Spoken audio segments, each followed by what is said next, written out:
Hey, friends and fam, welcome to MIKEroaggress'd live from the Florida apocalypse, apparently. There's a hurricane right outside there. It's coming tonight. I'm kind of excited for it. My first hurricane here. I am so freaking excited for you guys to, well, most of you know him already. For those of you who don't, to meet this guy, we've been planning on doing this forever. It's way overdue, but everybody welcome my beloved, the beautiful, the badass Mr. Josh Slocum. Good evening. I think that was the first time I paid attention carefully to your introduction, and I lost myself when I saw Live and Of Color. Thank you. You're very the nice. Person to very pick nice. Up on that. Thank you. You should have like the remember I mean, it was before both of our time, but you've probably seen when television went to color, NBC had this peacock that spread it, and it was like a little musical chime. Now in color, you should do that. It should be like some black drag queen yelling at you, peacock, like trans fag flag behind it, going, "Now of color." Oh my God, I need to make this happen. By the way, hello, all of our beautiful chat friends. Thank you for being here in the midst of the actual storm. Ellen, Chris, Marie, Pedro, everybody, Junga, Caitlin, Emo, Rhonda, Lou, Morning Mayhem, what up? Thank you. Yes, we're good for now. We'll see how that goes, though. Hey, my beautiful Sage, Dylan, everybody. Thank you guys for being here. Hi, everybody. Just so you know, I can't see who you are. I can't see what Mike can see, so I don't know who y'all is. You can't see stuff? No, I can see you and I can see me, but I don't get to see the chat. Go to, you probably clicked on private chat. Click on comments. Oh. Because the chat, I always say the chat is like, you know, the chat is Diana Ross. I am merely the Supremes. They are the highlight of this channel. Do you want to hear some Diva gossip? Always. Okay. So are you an opera fan? Do you know anything about opera? Some. Like, okay. I know the... Do you know the soprano Kathleen Battle? I know the name, but some people will. Yeah, it's okay. Kathleen Battle is a famous soprano, and I used to date for a while the chorus director at the Metropolitan Opera. So he would tell me about all these things. And apparently, Kathleen Battle is a huge fucking bitch. So there's this one time, allegedly, when she was practicing with an accompanist, the guy who plays the piano, and pianist. Yeah, I like that word. He wasn't doing it right, or she thought he was playing like too forward or something like that. And she turns around and she says, "You are the floor that I stand on. Don't make so much noise." Oh shit. Okay. I feel like opera divas are the ultimate form of diva, because Broadway people, like, don't get me wrong, I love a show tune or two. It's kind of like in my DNA too. But that's a cult. Yeah. That is a damn cult. There's something wrong with theater people. We're going to get into everything you talk about, Cluster B and all that, but I think it originated with fucking theater people. Yeah, for sure. Well, performative people, performers, you're going to find more narcissism. That's just obviously, right? You know, there's a scale. You know, there are, some people are pathological narcissists. Some people are just excessively vain. Some people are in between. But it isn't surprising. But yeah, it's like everybody's a goddamn performer about everything these days.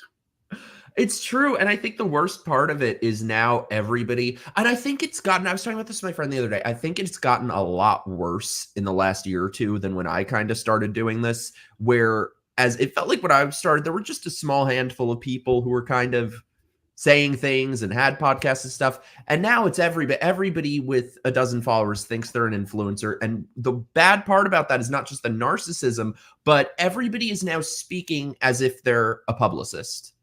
Yes. It's insufferable. If I see one more person on Twitter ask a question just so people will engage with it, I'm gonna have a freaking aneurysm.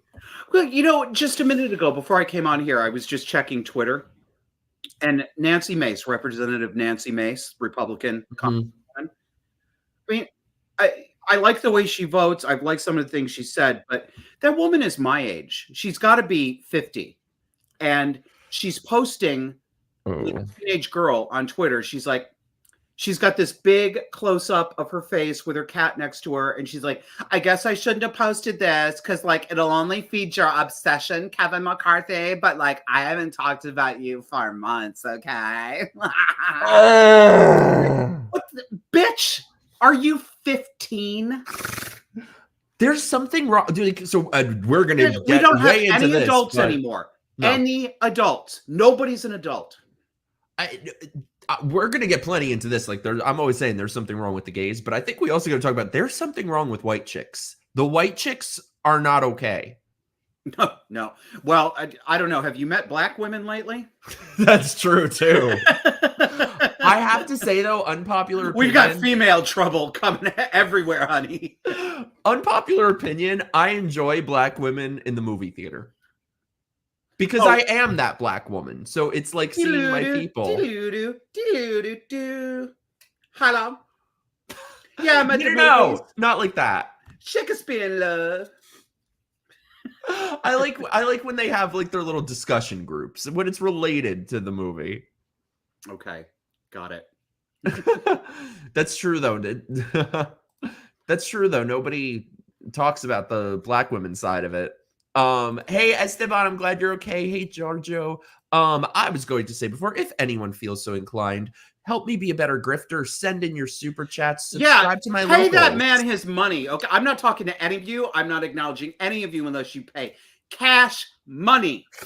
Oh, we got to get right. I meant to say when you joined, what a dump. And by the way, just to prove my levels of faggotry to you. Yes. So we have the original Betty Davis. What a dump. Then the Elizabeth Taylor doing Betty Davis. What's a dump? Then Betty Davis doing Elizabeth Taylor doing Betty Davis. What a dump. I didn't realize it got that recursive. Oh, yeah. It's like completely different every time. Did they actually do each other doing each other? Yeah, because she did it in an old movie. And then, yeah, it's I miss her. That's the problem is we don't have any of those types of people anymore. Like we don't have hard-boiled dames. We don't have broads. We need broads. Yes. Yeah. There's a comedian, gay comedian named Alec Mappa. Have you heard of him? No. I think he had a moment about 10 years ago, maybe a little bit earlier. He has this really funny routine where he does impressions of what movies would be like if Betty Davis starred in them.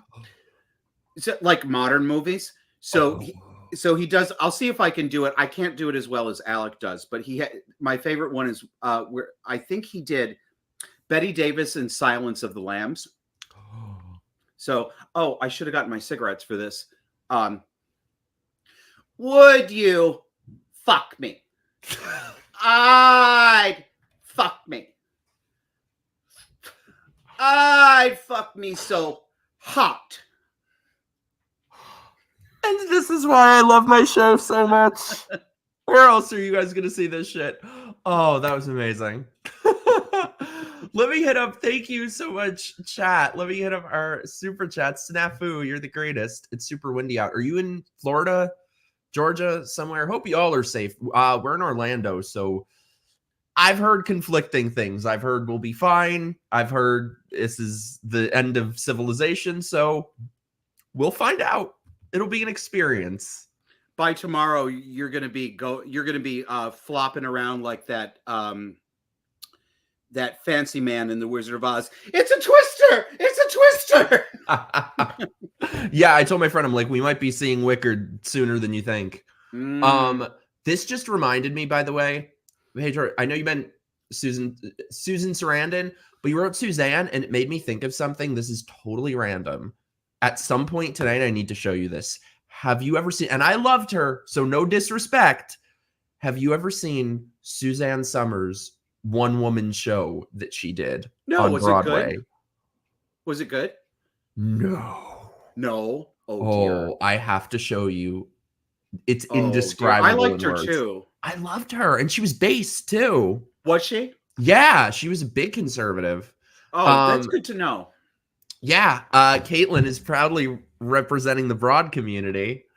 Marie, thank you so much. Stay safe. Yeah, now Voyager is a good one. She had so many good ones. Which one? One sec, I gotta catch up. Sage, I love you. Progressive women, including the spiritually male feminists, are most profound societal problem. Indeed, they are. I think people often don't talk about the flip side of that, because yes, we have the white chicks and we all know all the issues with them, but also a lot of times you'll see them with their husbands who just sit there and tuck their dick between their legs and, oh yes, dear. It's like during COVID, you would see these big gym guys who are like fat muscles with 7 masks on their face.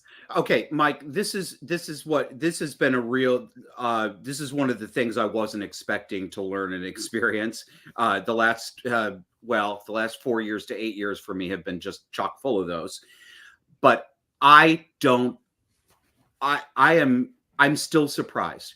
I've spent most of my life, like a lot of gay guys, you know, I'm not a real man, right? I'm the sissy, I'm this, that, da, da, da, da, da. And I come out here and I change my mind over the course of several years, and I realize I'm actually a conservative. I'm not a liberal. I'm not that person that I was. And I'm looking around, especially during the alleged pandemic, at exactly what you're talking about. These men, these straight men, absolutely cuckolded by their wives in their face panties, and they're walking behind her and all this stuff. And I just like, wait a minute. When did all the straight men become pussies and I become a real man? Mm-hmm. How did that happen? I think a big part of that is because this is something that really bothers me, is that I think people have the most superficial idea of what masculinity is. They think it's a costume that can be worn. They think it's how much sports you watch or how you dress. And no wonder we have it where now people are wearing male and female as costumes. And I don't believe that that's what it is. I think you're 10 times the man that any of these bitches are. And I think that's true for a lot of people. I think it's about independence and loyalty and integrity and things like that, not this sort of superficial idea that's ingrained in people. And for a lot of gay men, I think they're taught that masculinity is off limits to them. And they're not even aware of the deeper spiritual meaning of that. Yes. And I mean, we're talking about it in terms of men and women, but it's true that in general, there's male typical and female typical psychology. That is generally true.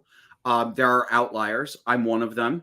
Lots of gay people are a mixture of male and female, and some straight people too. But in general, yes, we can talk about the mind of the man and the mind of the woman. But there was a time when women would not have been this fucking crazy either. Like, it's not like, oh, well, of course women are silly and of course women are scared of everything. No, there used to be actual grown-up women. I remember them from my childhood. They wouldn't be walking around like these biddies are now. And these biddies, I've not heard that word in way too long. The masculine and feminine is out of balance. It's absolutely out of balance. And men, I can't tell you which is the front end of the car and which is the back end of the car. I can't tell you which is the cause and which is the effect. But men have completely abdicated any societal role of pushing back on women and feminization and the inappropriate application of feminine ways of relating to every single sphere: school, politics, culture, running corporations, Congress. It's all feminized now, right? That's why you always hear this very emotional language, this very oh God, when people speak in this sort of therapy talk, there's nothing I hate more. Yeah. By the way, parentheses, let me catch up on super chats. ADL, thank you so much. More broads, Josh Slocum 2025. I endorse that message. Kevin, thanks so much, dude. I see you You're taking EBT EBT cards now. I told Deb Philman the other night I'll come back on her show and I will accept payment in the form of government cheese. Hey, if Trump doesn't win, it might come to that. I hope it does, because that shit was the best fucking cheese I've ever had. My rich aunt used to trade my welfare queen mother cash for that government cheese because it was so good. What's government cheese? You don't know about government cheese? No. Oh, girl. Gross. Okay. No, you don't understand. It is the best cheese ever. It comes in great big blocks like Velveeta, like a brick of Velveeta. It's surplus. It's American cheese, but it's halfway to Velveeta and halfway American cheese, and it makes the most delicious grilled cheese sandwiches and the best macaroni and cheese you've ever had in your life. And they used to, the government used to subsidize, they used to buy up dairy surplus just from dairy producers and make all this cheese, and they'd keep a stockpile and they'd give it out at the welfare office at least during the 80s. I don't know when it started. I wonder if they stopped doing that now. It's like, just take your weed and your, Yeah, we'll just give you an EBT card, right? Yeah, here's your crack pipe. Have a good one. Enjoy your safe injection sites. No, they did that. They did that in New York, that they put out vending machines with crack pipes on public property. Stop it. Sold out overnight. Sold out overnight. And I can't get a prescription for a benzodiazepine to save my goddamn life. What is this country coming to? By the way, parentheses, somebody mentioned we just lost another broad, Maggie Smith. Yeah. I liked her. Yeah, she was very good. Very good. People keep mentioning Betty Davis. I keep thinking Betty Davis eyes. I wanted to come up with a song for you tonight. She's got custard bee eyes. So, John, let's start from the beginning. What is your villain origin story? What turned you into the illustrious gentleman standing before us? Booze and cigarettes, mainly. Perfect. Same.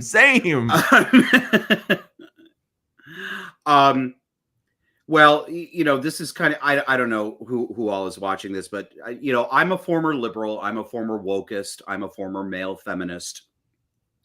I was brought up from a young age in a household with an insane, deranged mother with narcissistic and borderline personality disorders, bra-burning feminist in the last wave of that in the 70s. And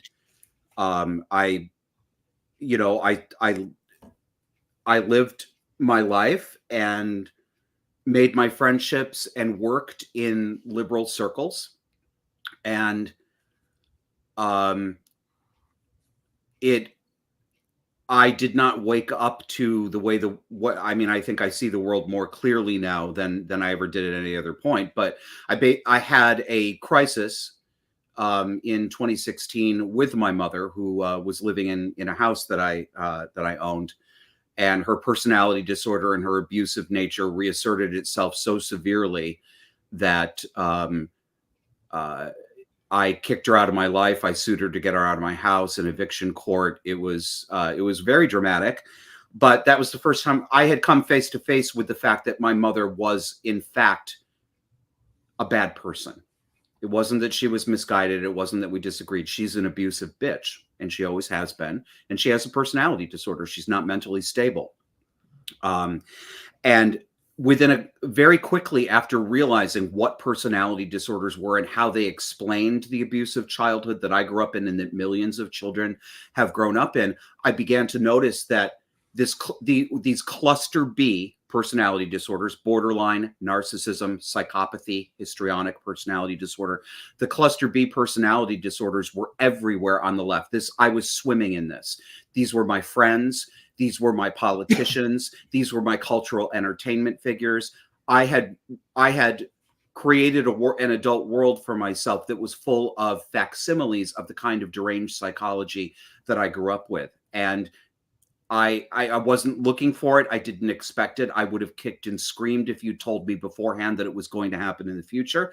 But over the course of 5 to 7 years, I am a conservative. I'm not a liberal anymore. And I disavow almost everything that I used to believe about people and politics and the world. It's so interesting. So now everybody is talking about cluster B, but I personally think you are the person who made this a thing that people were aware of. I had never even heard of that before. Well, you know, other people have figured it out before I did. My sister figured it out before I did. She's the one who clued me in about it. But in terms of making a show, you know, my show, for anybody who doesn't know, runs every Sunday night at 9 o'clock, called Disaffected. And it's an hour and a half, one-man news talk show.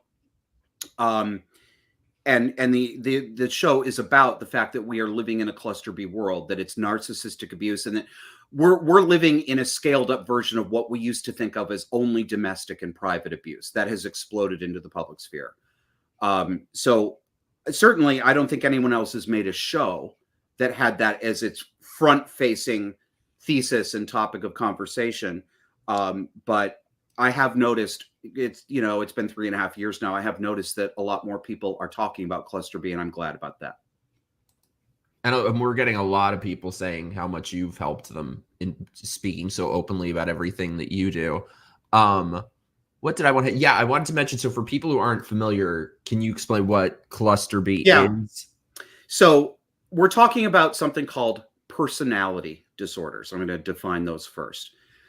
It's a kind of mental illness that's not like the kind of mental illness that came to your mind when you heard me say that phrase. You probably are thinking of things like schizophrenia, paranoid schizophrenia, maybe major depression, maybe bipolar disorder.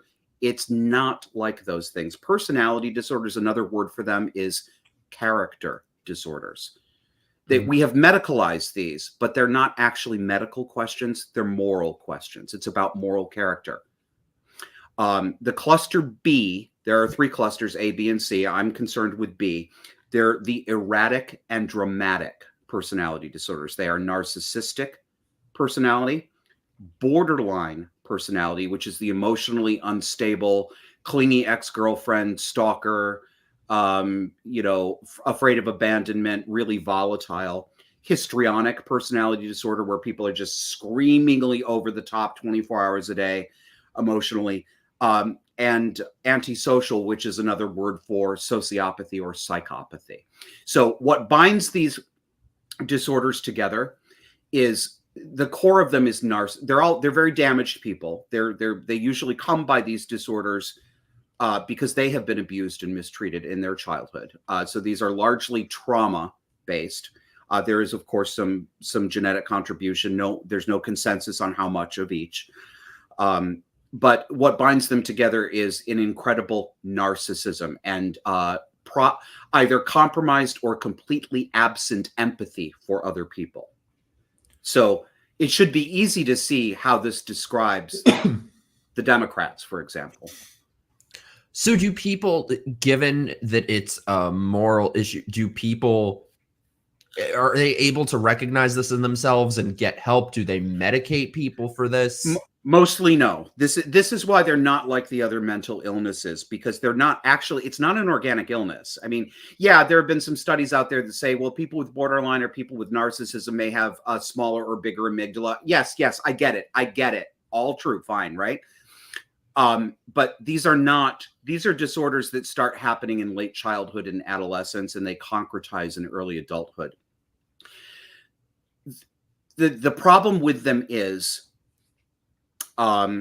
well, Sage 501 says this in the comments. This is a great way to explain this. She says, if one has depression or anxiety, they know it. If one is cluster B, they likely don't see it in themselves. That's correct.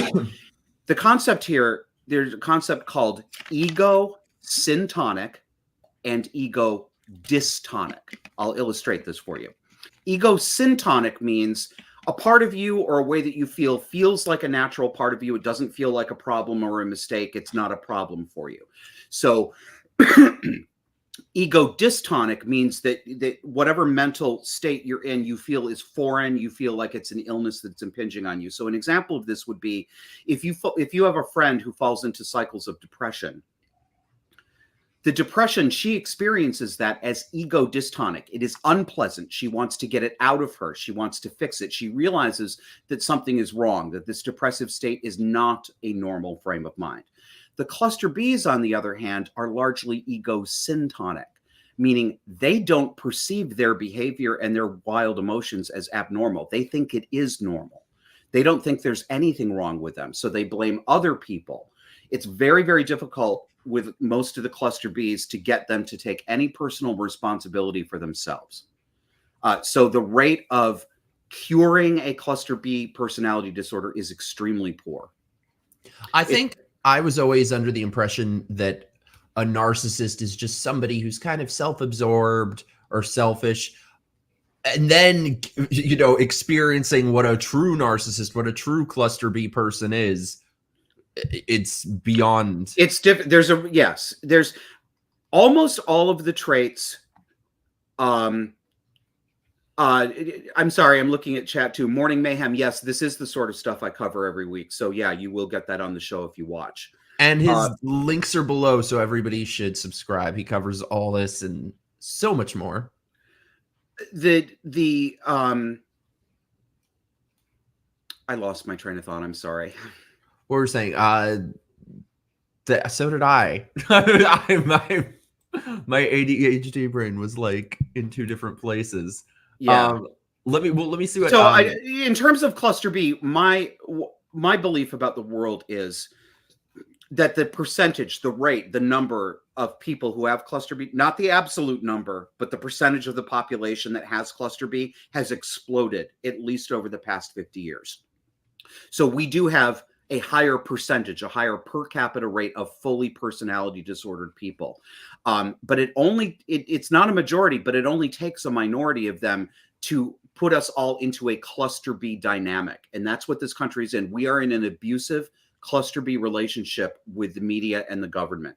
We are the abused children. It does scale. The analogy works. That is so damn true.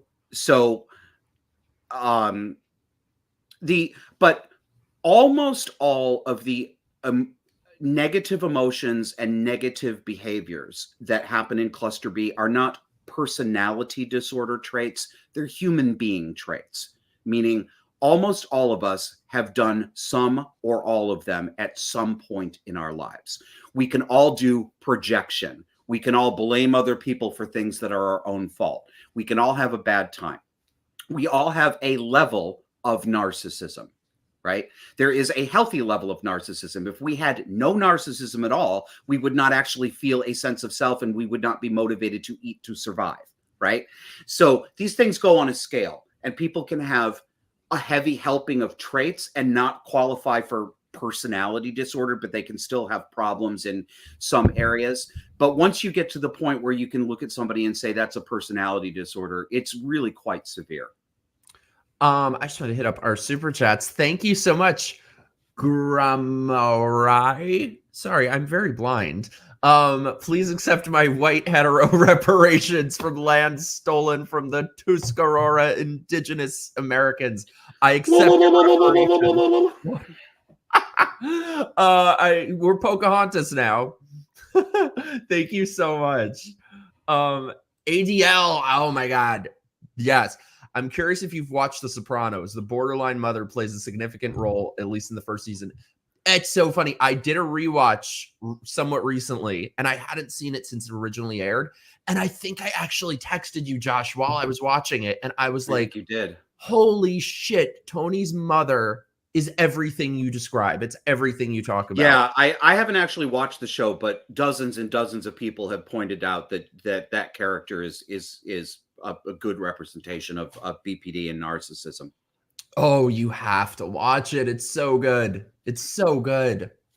And sure, I mean, God, it's scary. Like you forget you're watching a person act. Yeah, I bet I'd find it familiar. Yeah. You have to watch it though. It's amazing. My my mother's entire side of the family is just basically The Sopranos. That show's a Yeah. documentary. Yeah. Are you trying to catch up on chat? Does Mikey go? I have them. I just never wear them. I always thought narcissism was the unhealthy imbalance of pride, like how despair is an imbalance of sadness, which is a normal emotion. Well, it is that in part, but it's also other things. Real pathological narcissism, there's an apparent paradox. I say apparent because it isn't really a paradox when you think it through. But a person with narcissistic personality disorder actually has a very weak ego. They are intensely terrified. They are insecure. They hate themselves. They don't have a fully formed personality. There are parts of that personality and character that are missing because it was abused out of them as a child, or it was never given to them by their parents. So the narcissism is a defense reaction. The apparent, I'm the best, I'm the biggest, I'm the most beautiful, is to cover over a yawning, deep insecurity. So yes, it's outwardly prideful. Yes, it's pride behavior, but there isn't any genuine pride in there. It's not real. No, they have the most fragile egos of anyone, I think. Yes. Yes. I think they're always, first of all, they think everyone else is capable of the things that they are. So they typically think everyone is plotting against them. Everyone is out to get them. Victimhood. Just people to avoid, I think. But it's so true. I never would have made the connection that really is what we're living through. And I think it was Snafu, somebody in chat said what causes it. I mean, if you look at why there's such a proliferation of this today, I mean, do people growing up in this world have any chance? I mean, you have kids that are raised with iPads from the time they're in diapers. Then they go into school and are indoctrinated. Then they watch the news and are just hit with propaganda. Then they're put on a million pharmaceutical drugs. Yeah. I mean, what chance does anyone really have? We're kind of like at the tail end of creating them. Just made it out of it. Schools are doing it. Families are doing it. People are asking questions. What causes this? I can't give you an answer that will satisfy. It's very complicated, and I'm not sure of the correct answer. We think we know some influences. Children who are raised, well, first of all, if you're raised by a cluster B parent, a significant and noticeable number of kids will turn out to have cluster B problems. All children raised in a cluster B household end up with what we call complicated post-traumatic stress disorder, which can manifest in major depression, anxiety disorders. It's the kind of thing that drives most people to a therapist's couch, but some of them, end up with full personality disorders too. When you're not, it's bad parenting, it's neglect, it's abuse. It doesn't necessarily have to mean beating the child every single day. Physical violence is not the only kind of child abuse. Really the emotional abuse from a narcissistic parent is the killer. It's not, I had both. My mother and my stepfather were physically violent. My mother is incredibly, I please pardon me saying this. I know how it sounds in 2024, but I don't mean it ridiculously. I mean it in a straightforward way. She was emotionally violent to her family. And those are what causes the permanent wounds. I can remember some of the instances of being hit or being beaten. I don't remember the subjective feeling of the pain. I remember the emotional torment. That's what stays with you. I think it's amazing, though, how you turn that into something good and speak up for people who so many people relate to, so many things you talk about. And it really is what we're living under now. It's like the cluster B world. I just saw, speaking of which, someone, where is it? Yes. You see the narcissistic rage in many troon meltdowns. Yeah. Talk about an abusive relationship. The troons, that's all cluster B. That's all cluster B. Talk about an emotionally abusive relationship that this somehow got lumped in with gay people, two things that have nothing in common. These people talk about... Well, tell me. I'm afraid, well... You know I'm in for some good old-fashioned gay bashing. Okay, well, let's do it. Let's do it. Bring it. I say this as somebody, I think that when I was a teenager and through much of my 20s, I probably qualified for a borderline personality disorder diagnosis myself. Really? Yeah. I was, so far as I know, I was not so diagnosed, but looking back, I can see it. So I have some and I have, I have traits that wax and wane, and there are some I have some dark parts of my character. So if you, where was I going with this? That you would have The qualified. the gays. Oh, yeah. So I lived that life, that partying, promiscuous, drug-filled lifestyle for a long, long time. And the reality is, so we talk about trans and we talk about gay, and people are talking about, well, I'm gay and I want a divorce from the Troon cult. Yeah, I agree with you. I'm here. I'm here with you. But I'm sorry. I agree and disagree. It is simply not true that they don't have anything to do with each other. Yes, they do. What do they have to do with each other? Well, I'm afraid to tell you that the rate of mental illness, drug addiction, and personality disorders among homosexuals is astonishingly high. It is so much higher than the heterosexual population. This is a fact. It's not made up. Can't imagine why. You can't scream it away. It's true. And it's been known in the literature since at least the mid 20th century. It's just now it's not allowed to be spoken and known, but it is true. The gay male culture is cluster B. It's narcissistic, it's hedonistic, it is cheap and vain and glib, and people use each other and spit each other out, and they put on costumes and masks to cover up their wounds, right? This hedonistic, I'm here, I'm queer, you better fucking get used to it. The faggots started this, not the trannies, the faggots. I was there. I was literally there. I was one of those people who said, I'm here, I'm queer, get used to it. We set the stage for this. We built the hedonistic lifestyle, the narcissistic, vainglorious lifestyle. We fucked our way into the AIDS crisis. We did that entirely to ourselves. Gay men did this to themselves. The government didn't kill us. We did it to ourselves. And we went along with the Troons when they came along. Oh, they're just extra fabulous. Yeah, we have 50% of the responsibility for this problem. And I know it makes me unpopular among based gays, but we have a problem, we gay people, with not taking responsibility for our bullshit.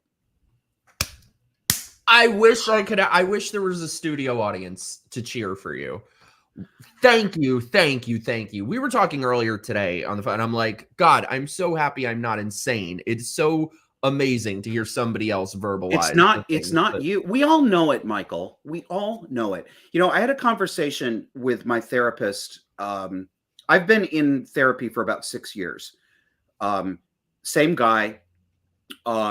Old school. He's older than me. He's non-woke. He's conservative. He's not like, come in and cry on my shoulder. This is actual real therapy. Like, this is what's wrong with your thinking. Let's get to the root of it, right?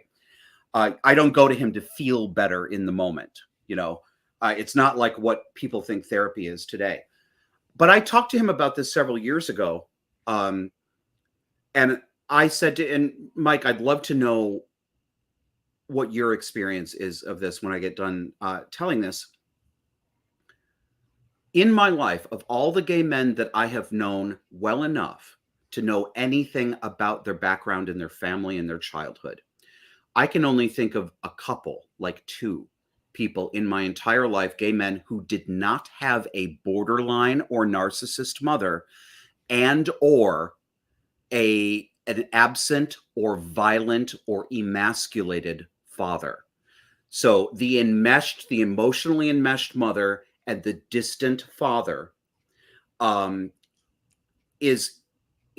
stereotype is true. And I asked my therapist, he's straight, and I said, what do you think of that? And he went through his mind and he said, in his entire career, he has only known 2 gay men of all the people he's had for clients, colleagues, professors, all these people. He can only think of 2 gay men who did not fit that pattern.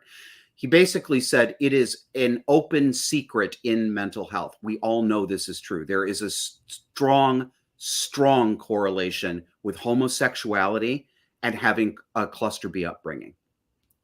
I guess I'm number 3, which like I wish I had something to blame it on. I wish like there was that, or I got molested or something that I could blame it on. Right. There's nothing.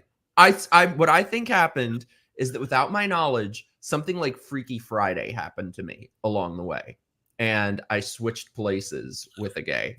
And I shouldn't have been.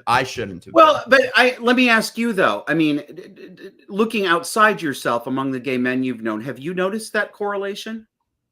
Yes. Yes. That's what I mean. I'm not saying it has to apply to you. I mean, there, you know, a couple of my friends, it doesn't seem to apply to. Although I will say, Michael, and I don't know your family that well, but you've said yourself that you're, you know, like a lot of your mom's relatives are really often crazy town like that. I have often noticed that, I mean, among the gay men I know whose parents were not abusive and who were kind, there is cluster B in the family.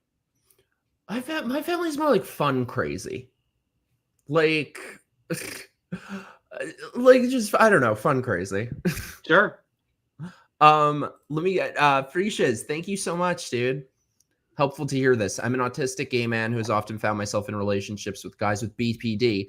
Autistics can't handle people who suddenly leave and then come back. Oof, maybe I'm autistic, huh? So I begged them not to, but they always did. Oh, I'm sorry. You deserve way better than that.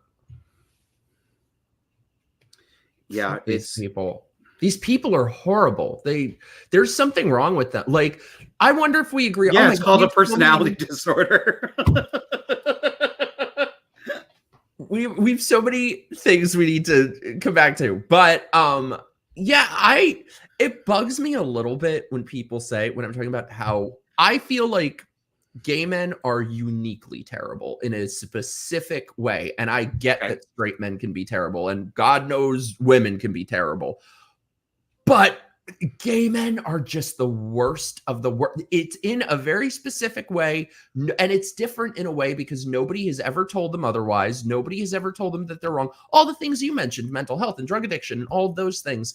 If it were true what we're told by the alphabet establishment, that homophobia is just the cause of all problems in life, it's not the cause of any of them. Of course it's not. Because if it were, in the last decade, in the last 10 to 20 years, as homophobia has drastically declined, why haven't any of those issues gotten better? They've only gotten worse. Nothing to do with homophobia. Which is like barely a thing, at least. It's barely a thing.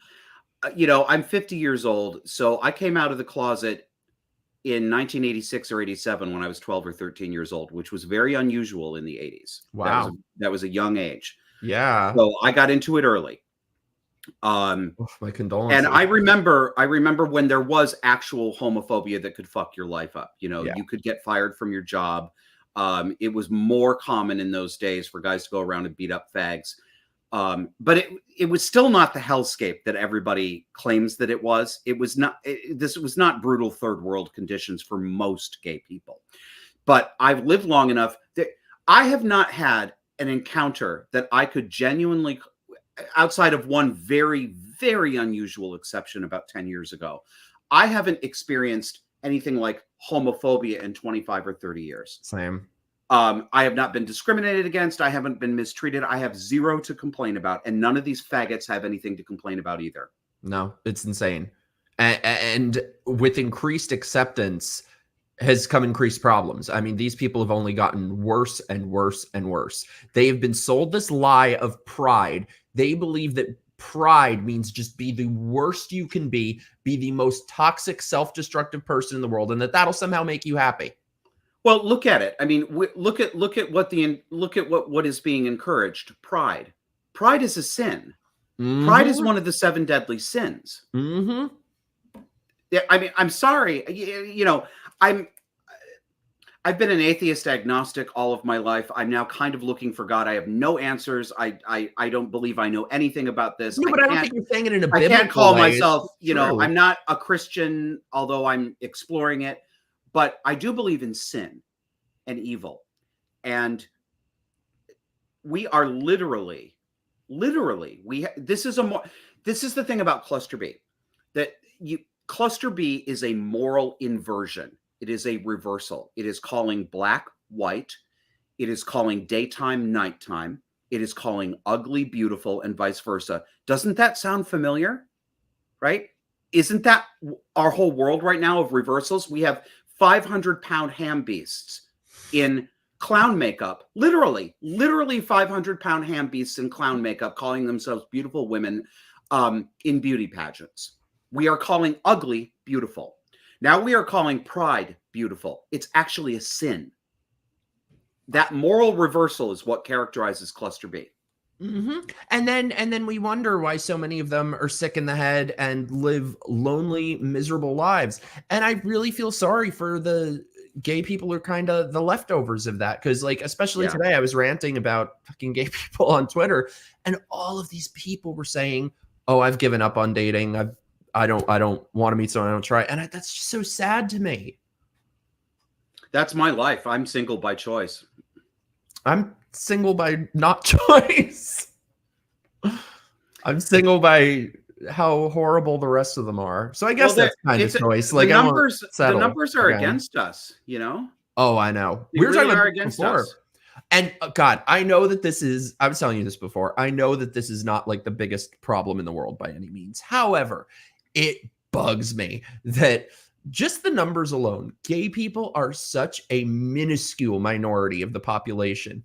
And it's so impossible to meet anyone. So if you go on Tinder, Bumble, any of these dating apps, they're all trans. They're either women, cross-dressers, or straight men that says only looking for trans women. Is it so fucking hard to have a setting attracted to trans, not attracted to trans? Keep the transes away. You can go chasers and transes, go have a jolly old fucking time. Just not with me.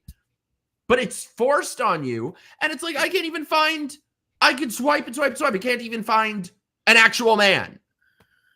And then they complain, and then they try to emotionally extort us and go, "Oh, you better sleep with a trans person. You're transphobic if you won't sleep with a trans person." These motherfuckers are doing better than anyone, judging from this, that half the fucking profiles on Tinder or anywhere only looking for trans women.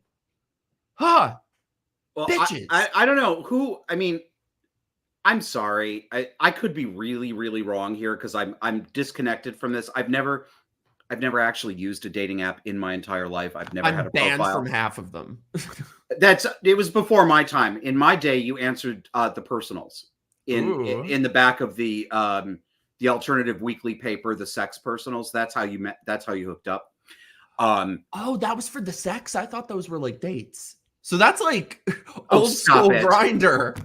Yes, obviously. Like a lot of effort for just the sex. Like, we better at least be having dinner if I'm answering. You know, men will do anything to get laid. Come on, it's not that much work. But I don't believe, who's going to touch these trannies? Look at them. Who wants to have sex with that? Some people, apparently. Not that many. Heidi Klum married fucking Seal with scars all over. Like, people are into some weird shit. I don't know.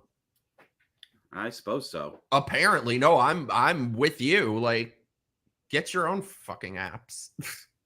And then you get it's no, do it this way. All right. This, you know what this is? I talk. You know my friend George, Mike. Do I? He's been on my show several times. Dark-haired guy. He lives in Denver, Colorado. I went to college with him. You may not have him there. The three of us should do a show. Actually, hell yeah. We're all like the same kind of gay guy. Love it. But George and I were. Why did I bring George up? The transes. Oh, because George and I talk about the fact that he and I are 20th century gays. We're the last generation of 20th century gay culture that knew all of the black and white movie divas and Cher and was around for Madonna when she came out and all this sort of stuff. So, but you kind of straddle the line. You know this world too. So at any rate, despite this being is a very 22. long-winded way of telling a Joan Crawford story, which is that when Joan Crawford in the 50s, I think it was 56, married Alfred Steele, who was the chairman of the board of Pepsi Cola. And they went on she took the whole family. So it was her and her husband, Christina and Christopher, and Cindy and Kathy, the two younger girls, took them on a cruise to Europe on the Andrea Doria, the famous ship that eventually sank. And she was behind it sinking. Yeah, wind, rain, you know. And I mean, this, you want to talk about cluster B. I mean, Joan Crawford. I mean, this bitch is crackers, right? I love her for it. And she got into it with Christina. This is the cluster B paranoid mind. Joan Crawford is a woman in her 50s at this point, and her daughter is like 16. And she got into a fight with her daughter in the stateroom and smacked her across the face and accused Christina of trying to seduce Joan's new husband, this 60-year-old pot-bellied. Yeah. And she said, "I got my man. Get your own goddamn man." Oh, I had heard that, but I didn't know how young she was, or the cruise ship. Yeah. I didn't know any of that. Do we think that she killed him? No way to know. Because I've heard it said she might have killed him. There's that rumor that she pushed him down the stairs in the New York I think apartment. she'd drive any fucking man to his grave, though. Yeah. I mean, I have no idea. I mean, I don't know if she was deranged enough to actually kill, but you know, if the guy had a heart attack or a stroke, she certainly didn't help. No. Can you imagine living with that woman? No. Yes, I can, because I grew up with her, except, you know, the poor trailer park version. See, I grew up with Betty Davis. That's my mother. Your mother reminds me of a Ronette. Ronette? Ronnie Spector and the Ronettes. She'd probably know who that is. I know the name, but wait, didn't your dad work with Phil Spector? I think so. Okay, maybe I'm mixing you up with somebody else. No, that's me. I know he did. Be my baby. Mm-hmm. Oh, yeah, duh. Yeah, he did work with them. Thomas, thank you so much for the sticker, dude. Glad to have you here. Oh my God, I feel like we have so much. What were we saying about the game? I don't know, but hold on. Entertain the audience for a second, because I have to take a potty break. I'm sorry. Go take your potty break. Go do it, my love. While he is taking his potty break, let's have a very brief word from our sponsors.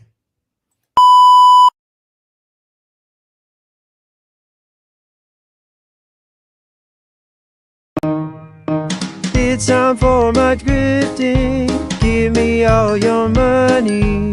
Don't just be a drifter. Help me be a grifter. Fuck you, pay me. So if you like the channel, help me grift hard, send in super chats, join my locals, join my Patreon. We've been watching The Apprentice Season 1 every week. We got a couple of them left before the grand 3-part finale. It is epic. We're going to be doing more movie nights. As soon as this shit passes, we got movie nights coming up for October. Josh, I was about to ask you this, and Zaid brought it up. Have you seen Feud?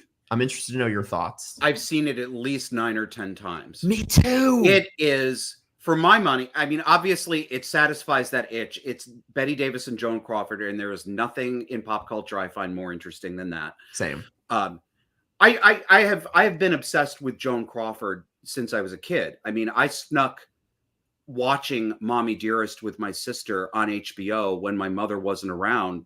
We were fascinated by it because it looked like home, right?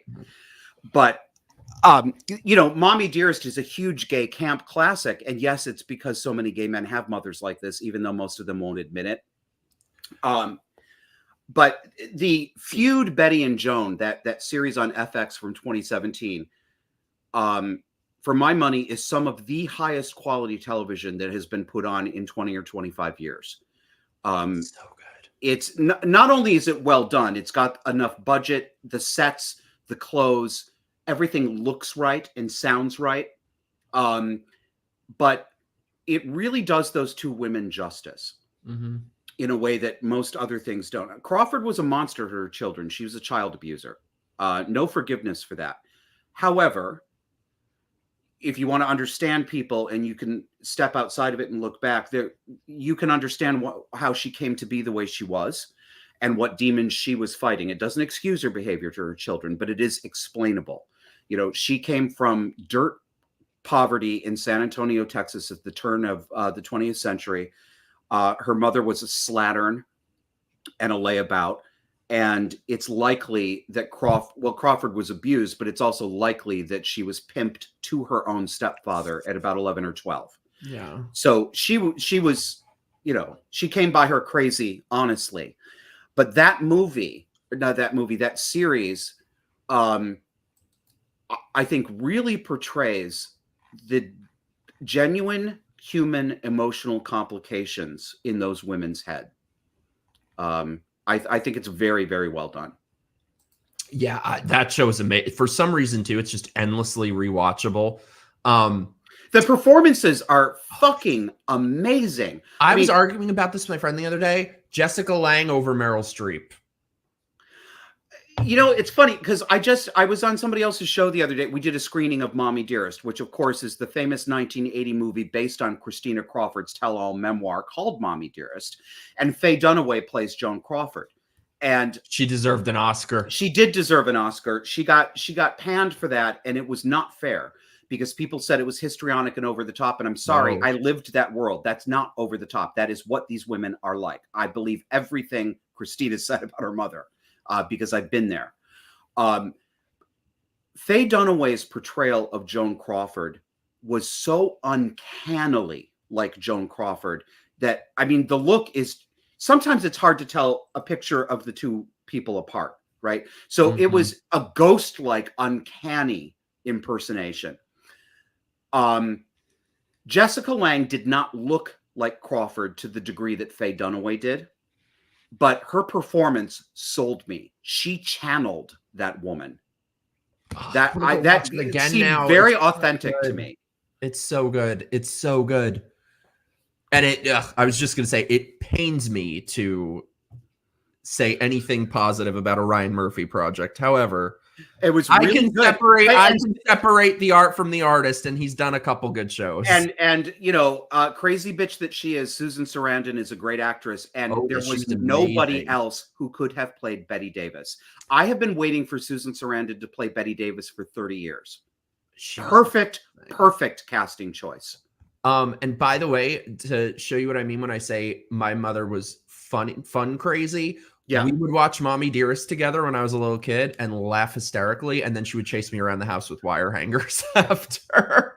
Nice. See, I think if there's any explanation to how I turned out this way, that's it. Because your mother's a fag hag. She's basically a drag queen.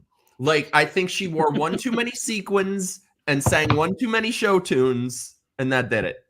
That's the only explanation I got. That or Freaky Friday. ADL, thank you so much. You're the greatest. As are you, Friches. Thank you so much. Speaking of Mr. Better TV, did you guys love the show about Andrew Cunat? I love that one. I didn't see it. I think I would like it. So good. It's so good. The guy who played him, Darren, I years ago coached him on how to speak Italian for a movie he was filming there. He's a great person. Can I tell you something? You know what I remember most about the Andrew Cunanan case? How fucking hot he was. Ew! I love it, but we're getting all the dirt. He's too handsome to go to jail. See, I was thinking about that about Jeffrey Dahmer, not the real Jeffrey Dahmer. Evan Peters, however, as Jeffrey Dahmer. Yeah. If Evan Peters as Jeffrey Dahmer stopped me, I'm getting fucking murdered. 10 out of 10 times. I know, right? I'm getting the fucking drill to the head. I'm sitting there watching the fucking Exorcist with him. I am not making it. You're gonna be like, eat me, daddy. No, I mean actually eat me. It's true though. Oh my god, she'll love this. Tomorrow is her birthday, so you probably just made her day. Happy birthday, Mike's mom. Mike's mom reminds me a bit of Joan Rivers. I was gonna be flying back for it, but it's gonna have to wait now. The real Jeffrey Dahmer was cute. I love it. We got all the unpopular opinions here. Yeah, I love the OJ one too. Did you see that? You would really I didn't like see that one. You would really like the Versace Andrew Cunanan one. It was really good. I would, but I have a. I think it's you. I think you'll get this, Mike. I have a real. I don't like gay movies and gay TV shows. No, same. I cannot stand the characters. I can't same. stand them. You know which one I love? I wouldn't even call it a gay movie, even though it's about gay characters. The motherfucking Birdcage. I know you must. I've seen scenes. I've seen many scenes from it. I've never sat and watched it through. What? What? What I do know about that, we are having a movie night. That absolutely, we'll go for it. I know about Pirin tablets, and I know. And what I do know about this is that Nathan Lane's character in that movie is a textbook example of histrionic personality disorder. Yes. Oh, that's what histrionic personality disorder often looks like in gay men. He deserved an Oscar for that. Carrie, we have Carrie fucking Smith in the chat. Hey, Carrie. I've only seen the Birdcage, Hi, not the honey. MFing Birdcage. Sounds different. It is the three of us need to watch it though. It's so good. It's so good. And the thing that nobody will mention about that movie is that underneath everything, it actually has a very beautiful message that, well, I don't want to give stuff away. I'll think of how to say it. I know what the message is. Whatever. No, it's not what you think I'm going to say. Oh, okay. Nathan Lane's character, while pretending to be a woman, relates more than anyone to the Republican conservative senator. And you see that interesting. How he looks and appears, he actually has very conservative values. Okay. I like that. They'll probably, try to erase that. But, you know what I wanted to ask if you've seen? If not, we need a marathon. I did not know this existed, and I fell down a YouTube rabbit hole recently. Okay. Faye Dunaway in the early 2000s had a reality show. Stop it. That was like American Idol for actresses. And she's the Simon Cowell. And at the end of every episode, she sits there with a cigarette and goes, "Don't call us. We'll call you." Oh my God. It's called The Starlet. That sounds glorious. You want here, I'll give you some other Hollywood. You probably know this, but some people listening will find this amusing. In the early 70s, Joan Crawford was giving an interview. She was known. Joan Crawford was one of those actresses from the golden age of Hollywood who very much disapproved of the new crop of stars that started coming out in the 60s, like Marilyn Monroe and Jane Mansfield. When it started to get really sexualized, the big titful costumes and the real sex pot, she used to complain about the vulgarity of modern sensibilities. And so people always knew they could go to Crawford for a snotty quote about young actresses. So they were asking her in the early 70s if she thought any of the current ingenue crop of actresses had the potential to be a real star. And Joan Crawford said the only one who can is Miss Faye Dunaway, who has the presence and bearing of a true star. And she actually said if anybody could play her, she would pick Faye Dunaway. How much do you think she's eaten those words? Yeah, well, she died before it came out, but Faye Dunaway is obviously a narcissist. Yeah.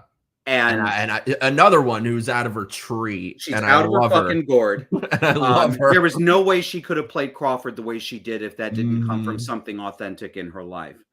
But she is also, Mike, we don't have stars anymore. And I mean stars in the 20th century meaning of the word.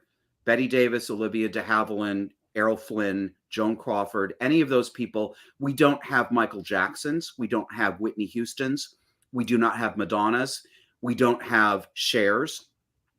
We are not capable our culture can't produce these people anymore.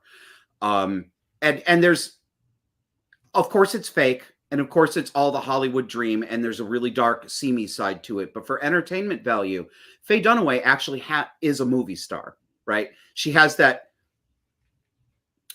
What's the difference between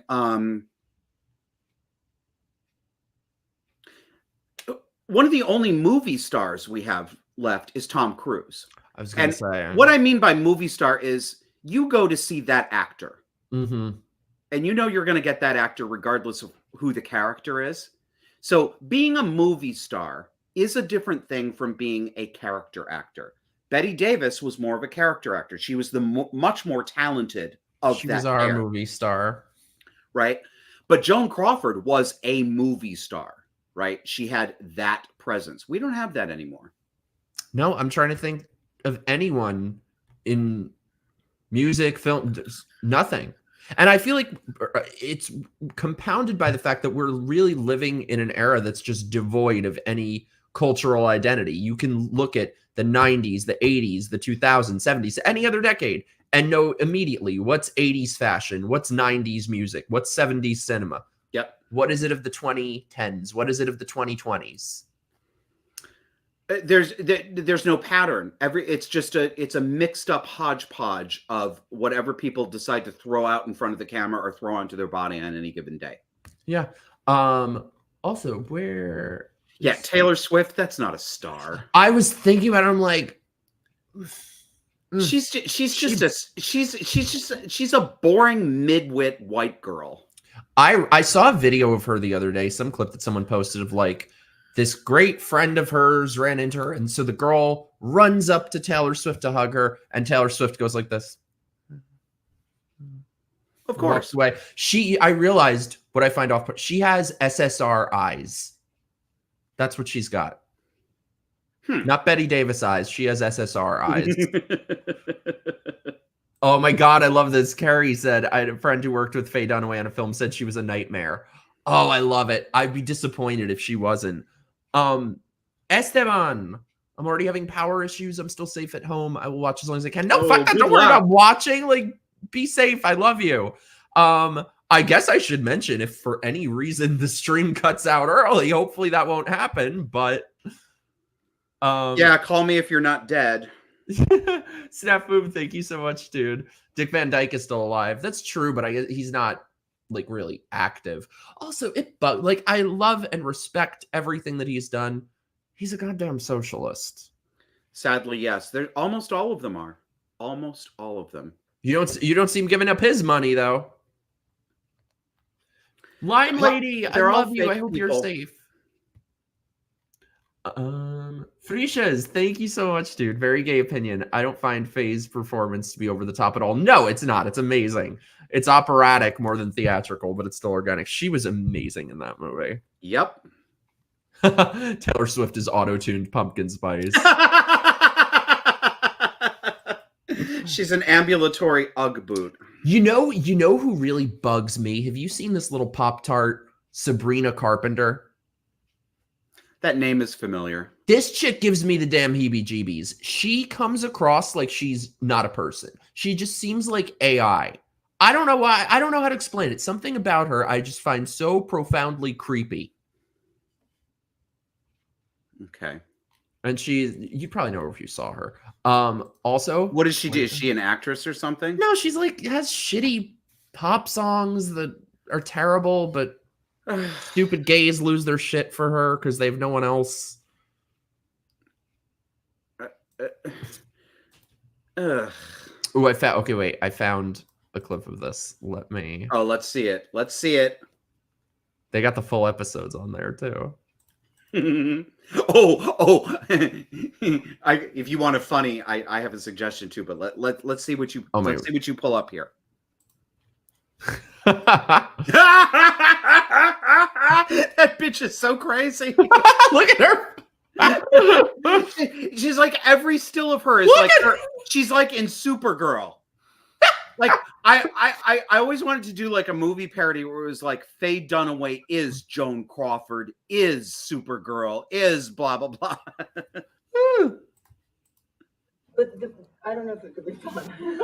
It can. It's fun for us, but I'm not.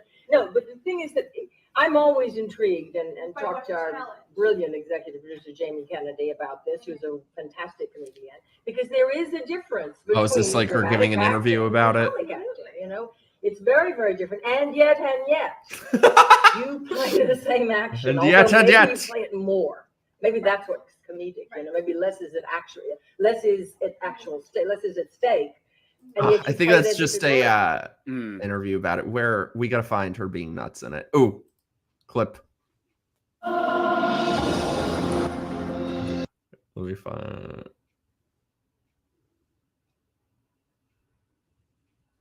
I need Faye Dunaway being crazy. Right through.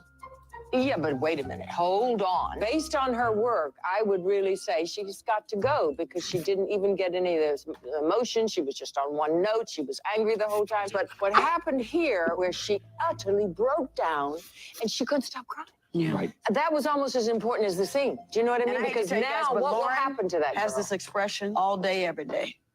I think Lauren has potential, but Oh my God, and Vivica Fox. Lauren doesn't have any. No, she does. I just want to believe that she's got something underneath that. She's a lovely girl and she's a sweet girl. And I have 1,000 lovely, sweet girls Find her through my office catchphrase every day. We're getting into the final stretch, and all these girls have got to Oh, they don't have her that. catchphrase on there. But yeah, we need to like have a marathon of this or something. Oh, I love it. Yeah, she has distinct mannerisms and ways of speaking, and that is an essential ingredient in being a star. You have to be unmistakable. You cannot be mistaken for any other person. That's one of the qualities you have to have. Ramiro, thank you so much. If something happens to Mike, I'll tell everyone it's because he decided to get the vax. Don't you dare. I would rather drop dead of COVID. Oh, this would be amazing. Faye Dunaway playing Judge Judy, the story of her life film. How would that be like? Don't piss on me and tell me that it's rating.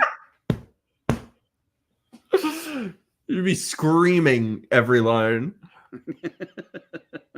Yeah, I had no memory of that either, but it was apparently like early 2000s. I don't know how I had no idea it existed. Oh, you want to see something fun? Michael, look this up.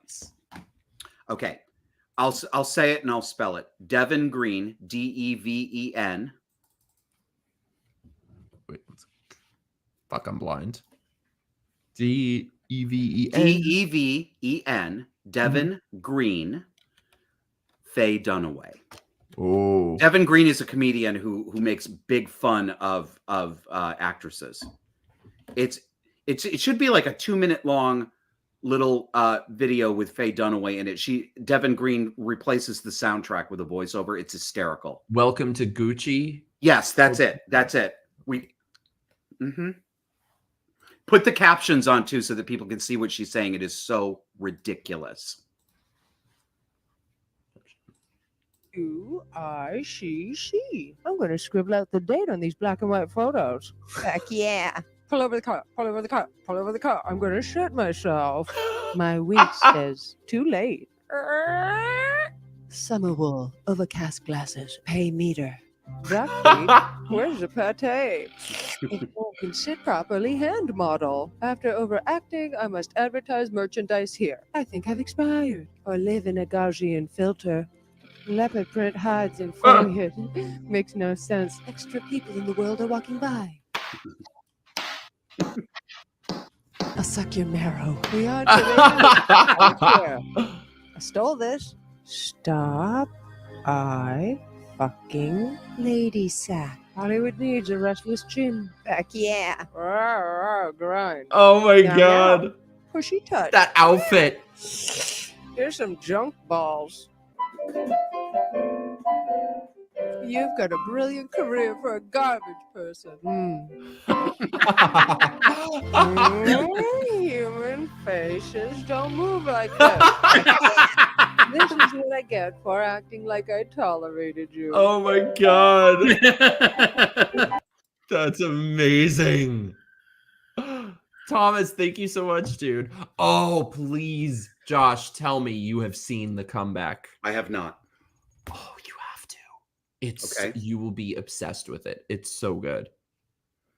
Lisa Kudrow is funny. This is her masterpiece. It is sometimes painful to watch. You have to watch through your fingers. Okay. I'm well equipped to deal with cringe things. Yeah. Please. Yeah. Look at the shit we have to endure from all these people. Oh, yeah. Sorry, I'm not even going to ask permission to promote myself here, but as somebody very kindly said in the comments, yes, I do in fact offer consulting and coaching, hour-long sessions. If anybody needs to talk about a cluster B in their lives, at home, family, church, things like that, I do offer consulting sessions. And if you're interested, joshuaslocum.net.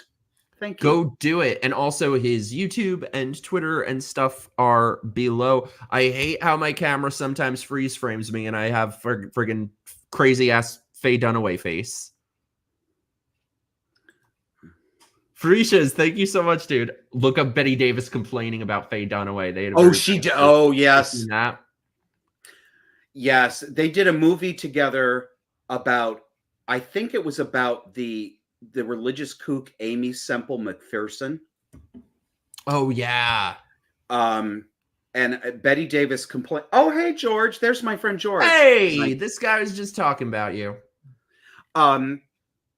Yeah. Betty Davis had a terrible time working with Faye Dunaway. She ripped her for shit.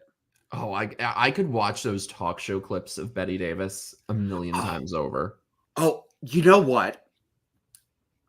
All right, if we're just having fun. Way back in the day, do you remember when Betty Davis had her stroke? The first one, and that movie they put her in at the end. It's so sad. That's where I'm going. So Betty Davis has a stroke in the early 80s, and her health severely declines, and her face is twisted up. One side of her face is paralyzed. She stayed herself until she died in 1987. She did the talk show circuit. She was like 80 pounds. She looked like a skeleton. She put the wig on and the makeup and did her gesticulations with the cigarette, and she just stayed herself, which I thought was great. Where's I going with this? So the movie back in the early 90s, when I wanted to when I was a teenage, I wanted to be a teenage runaway. I wanted to run away to Provincetown, Massachusetts, and like live a gay life or something. There was a drag queen named Randy, and I can't remember his last name. He died of AIDS. He did a show every year in Provincetown called P.S. Betty Davis, and he did Betty Davis as a drag queen, and P.S. meant post-stroke. So the whole shtick was his publicity photo was him going like, "Oh my god." If you watch any of that stuff, like that last movie she did, Wicked Stepmother. Oh, it's so sad. It's sad, but it's also hilarious. I know it is. How they let that happen to the sport. Well, she walked off the set. Mm-hmm. She quit the movie because it was so bad. They had to rewrite the plot because she walked off after like a week of shooting. They turned her into a cat for the rest of the movie, didn't they? Yep. Oh my god, I'd love to see Charo play Kamala in a biopic. Oh, I love Charo, by the way. I freaking love Charo. Gucci. Well, there's something I want to bring up. Did you just fall out the coconut tree? Oh my god, please someone fund this. Find Charo. So something I wanted to bring up. Someone sent me this. My beloved Liz sent me this and was like, you guys need to react to this. So I'm going in blind. I only skimmed the beginning, but I'm guessing we're gonna get some. Are you going in blind or are you going in like Helen Keller? Not the full Helen Keller. Like I skimmed the first paragraph or two and I was like, okay, I think they're delusional. Esteban, you better be safe and alive because we love you. Keep me updated. Stay safe. All right, let's see what these fucking bitchy homos have to say. Oh, I hate it already. We asked 100. Yeah, 100 gay why men they're why they're single. single. Here's what they told us. Any predictions, Josh? Well, I can tell for a couple of them, but yeah. All right, let's see. I'm gonna guess a recurring theme is either it's everyone else's fault, homophobia, or like the cis white patriarchy, the heteronormative. Yeah, I'll bet it's going to be all world. those things too, instead of the truth, which is that gay men are shit. Thank you. Oh, this is why I love you, Josh. Thank you. All right, let's see.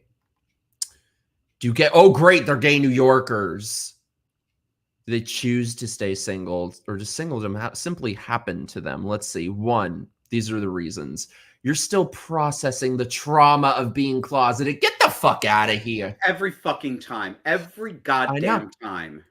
Like, is there not an expiration date that we can have for people making excuses about? I mean, and it's always people who've had a pretty charmed, comparatively speaking, pretty charmed childhood. Like, there are people who've gone through some serious shit. You being one of them, who doesn't use it to make excuses to justify being horrible to people. It's like when is there an expiration date for the? At what age can they we don't stop? have one anymore. We don't have a cultural expiration date. This is why I've been talking about this for almost 15 years. When I noticed millennials refusing to grow up, being 30, 35 years old, and quite literally acting exactly as they did as teenagers. Mm-hmm. You know, trying to get a job based on what goddamn Harry Potter house you're in. Are you fucking retarded? I can't with that shit. I can't with that shit. I can't. You're still processing the trauma of being closeted. Cut yourself some slack. Don't cut yourself some slack. Yeah, more slack. Growing up selling a lie can have immeasurable consequences on. First of all, these bitches come out when they're like, when they can spit like their first words now. Apparently, they're just growing up selling a lie. Yeah, selling a lie that you're actually an interesting person. Yes, you need to unlearn. Oh, there's a big word they love. Unlearn all the projections of heteronormativity. Hey, we got. They said we got the magic word right there. Well, learning to own who you are. Stupid bitches. It's what we called it from number 1.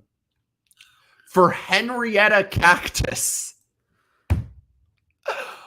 I gotta look this bitch up. I need to see what motherfucking Henrietta Cactus looks like. Because I'm just gonna guess it's not a pretty... I'm sorry, I thought this was an article about gay men. Did it not say? We asked 100 gay men. So the first person mentioned, the first motherfucking person mentioned. Let's switch over for 1 second and let's take a look at fucking Henrietta Cactus. This is... Wait, that's not... That cannot be the real person.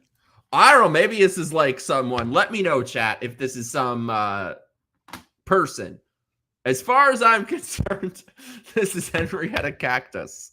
Which also, well, I'm calling bullshit on this. 2 followers. And this is who they're quoting. Maybe it's not the same person. It's at Henrietta Cactus. Let me switch back.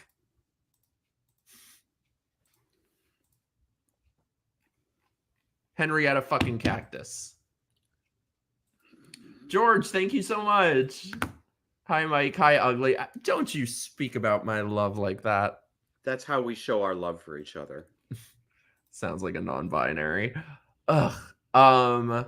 For Henrietta Cactus, this manifested as being afraid of his, whoa, the transphobia.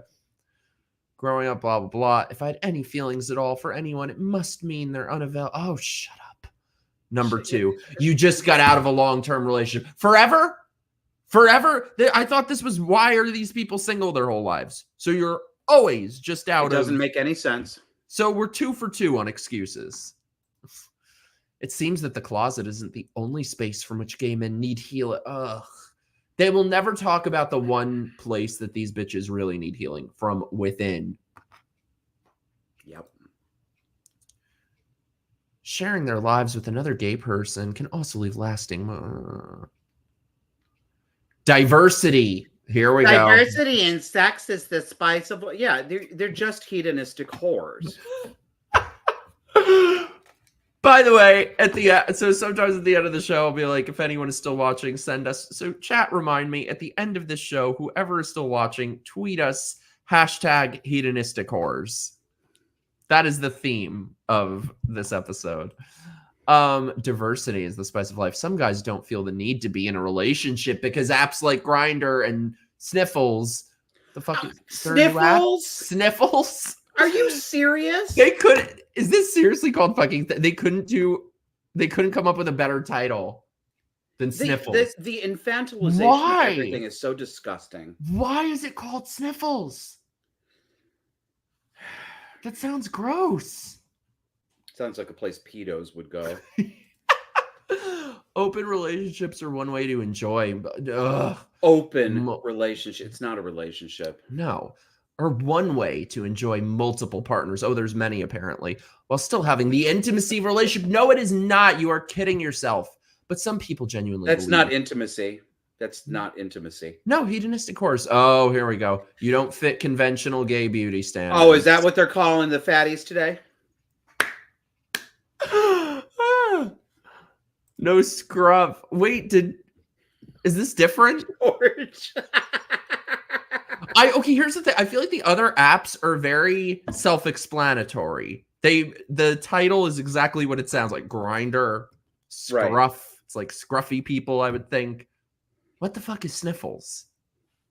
Can someone fill me in on this? Apparently. I've heard people say this, but what? They always need to keep finding the next worst thing.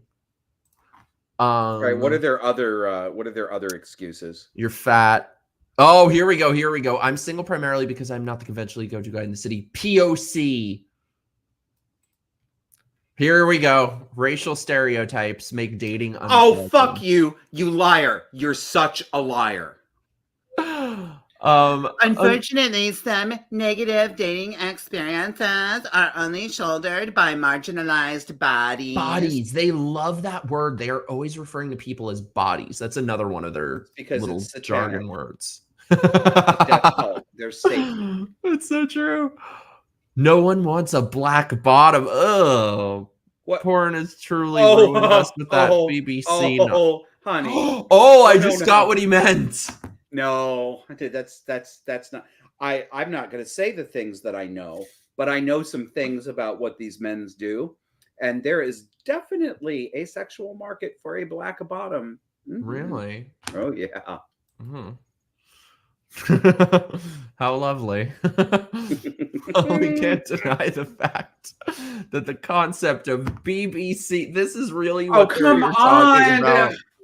So stupid. Has been tokenized by the gay and straight community. Tokenized. I am so oppressed because people think I have a really big penis. How terrible. How terrible. See, I would have more respect for them if they were honest. If they were saying, like, you know what must really suck? I would give them this. It must really suck if you're a black guy with a tiny pecker. Like, just be honest and say that. Right. Because it's like, you don't expect it. Well, we can't deny the fact, the concept. We urge you to put yourself out there. Shut up. Oh, stop it. Money. Whether you're trying to marry into wealth. So what are they encouraging people to be gold digging whores? Yes. Or avoiding being another person's meal ticket. Money changes the what? Who gives a shit? You're a sucker for maybe there's the first honest thing I've heard. That's the couples you know are miserable. Which one? This? Here we go. We knew that was going to come up. I'm only attracted to toxic masculinity. It's toxic. Anything that's masculine is toxic. It's toxic. So that's their list, I guess. That's really stupid. So everyone is racist. Toxic masculinity. First of all, toxic masculinity. What fucking masculinity? It is in, and not just gay people, gay and straight. It is in short supply nowadays. Yep. Oh my God.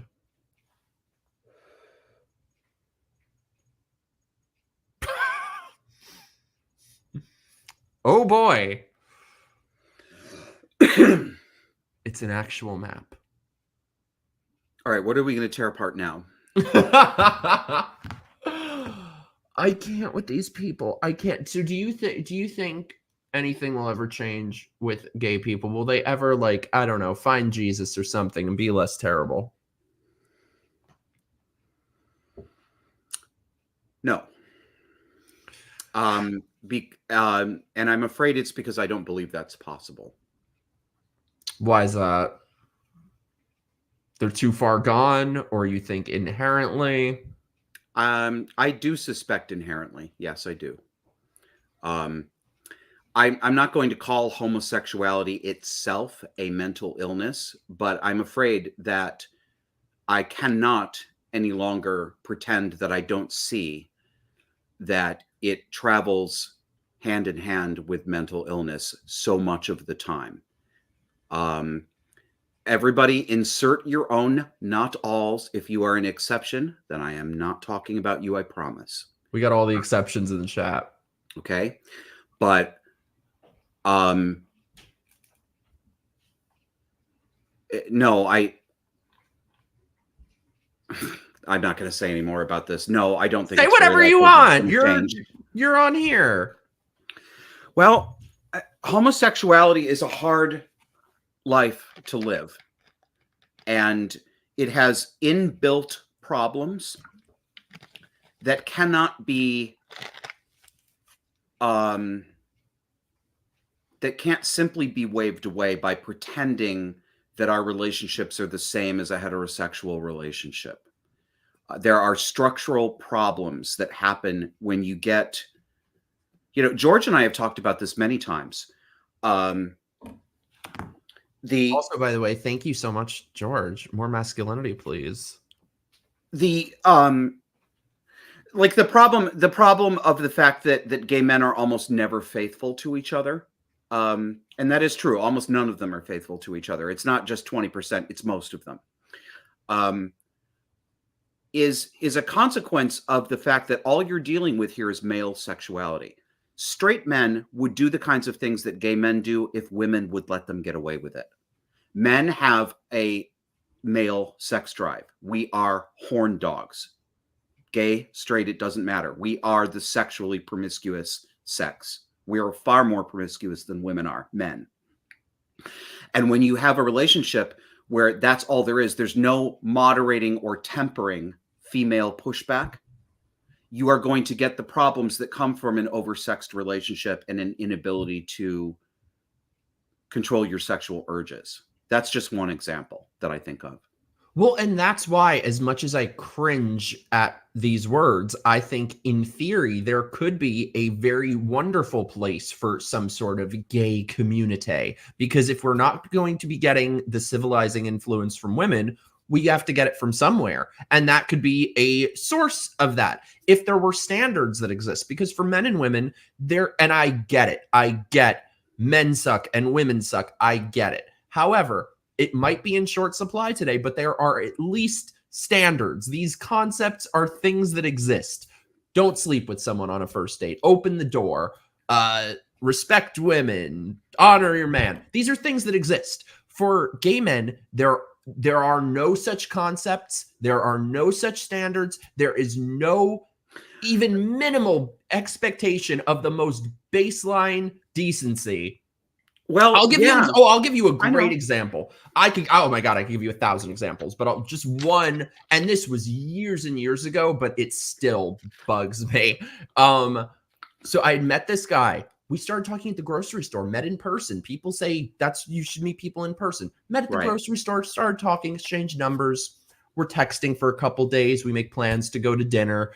And I'm quite used to how gay men operate. So I will triple, quadruple confirm the plans before. So I'll be like, okay, I'm heading out in an hour. I'm on my way now, just to make sure, because I know how they operate. So I text him, heading out in an hour, text him, okay, I'm on the train. I get a text from him. Having had these dinner plans for a week at this point. Actually, and by the way, it wasn't it was supposed to be a date. It wasn't some sort of hookup thing. Get a text from him while I'm on the train on the way there. Actually, I'm talking to a guy on Grindr who's going to come suck my dick, and he lives closer to me. Let's rain check, though. That's what he said to you? While I'm on the train on the way to a date. I want to make it clear it wasn't anything like that. And the thing is, my point is, that is completely normal and acceptable behavior in the gay culture. And that is why I say I think it is uniquely worse and uniquely different than I agree the with issues you. with straight people. Because if But a the- man the- did that to a woman, it would be viral. There would be 1,000 it is frowned upon. There is nothing that gay men can do to other gay men that would ever be frowned upon, except for voting Republican. Well, the problem is that the straight world is adopting our broken sexual mores. The permissiveness, the licentiousness, the vulgarity, the over-the-top obscenity that is common in gay male culture is now becoming common in mainstream straight culture. Women, particularly, are acting like faggots. They are acting like promiscuous homosexual men. I do not think that this is a good development.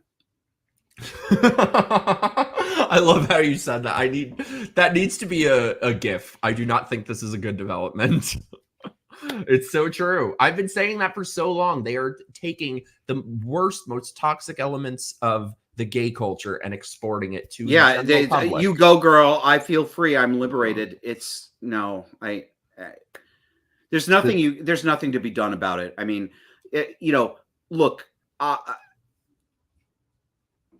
the version of me that existed 10, 15 years ago would not be able to tolerate hearing anything that I've said during this conversation. I would have screamed and called me a homophobe and a bigot and a right-wing troglodyte. There are very few gay men who I don't think it's a gay thing so much as a human thing. If for people to radically change their mind about their values and what they believe is true about the world and what they believe is honest and decent behavior, to make a really radical change requires a personal confrontation, painful, something very painful, a rock bottom, whether it's a drug addiction, a family problem, or something like that. But you have to have a, so to speak, a come to Jesus moment. And it's very painful. And people will do anything to avoid having that painful confrontation. I avoided having it for 41 years. And a lot of people never will have that painful confrontation. They won't allow that to get close enough to them because it's too frightening. So I don't have a lot of hope that there's going to be a lot of change there. I don't either. I just hope more people will wake up to the poisonous culture that they're being fed. Yeah. I cringe a little bit when I hear people describe being as like a lifestyle, because to me, that's something different. On one hand, it's a sexual orientation. On the other, for some people, it's a fucking lifestyle. And it is a poisonous lifestyle. Yes, it is. And where is it? Esteban, you and Jason are like my only hope. Like once in a blue moon, I think someone finds someone who is, well, I mean, that's them. that's why I said there are exceptions. That's why I say people need to supply their own not alls. I know there are exceptions, but my generalization, I'm afraid it's accurate. Oh no, completely. And the funny thing is, you wouldn't have wanted to hear this years ago. This is the one, even when I was a hardcore liberal, this is the one thing I have always felt exactly the same about, based on the years of having to deal with these people. Oh, emo trash, I'm 50. So this is, this is only 8 or 9 years into being a different person than I was most of the rest of the time. So I'm 22. Shut up, Josh. Thomas, thank you so much, dude. No, like hopefully, I don't know. It's sort of like how we have to destigmatize everything. That's what they want. They want to destigmatize. Oh yeah, they want to break destigmatization. The accurate way of describing that is breaking all boundaries, removing all boundaries. And we already barely have any. But I mean, what are I know. stigmas? Stigmas are a form of self-defense. Stigmas are something to protect you from things that are bad for you. What did I miss? I'm sorry. The potion. The potion. George just fucking killed me. I don't think they gave him the good stuff. Does that make him fucking Isabella Rossellini?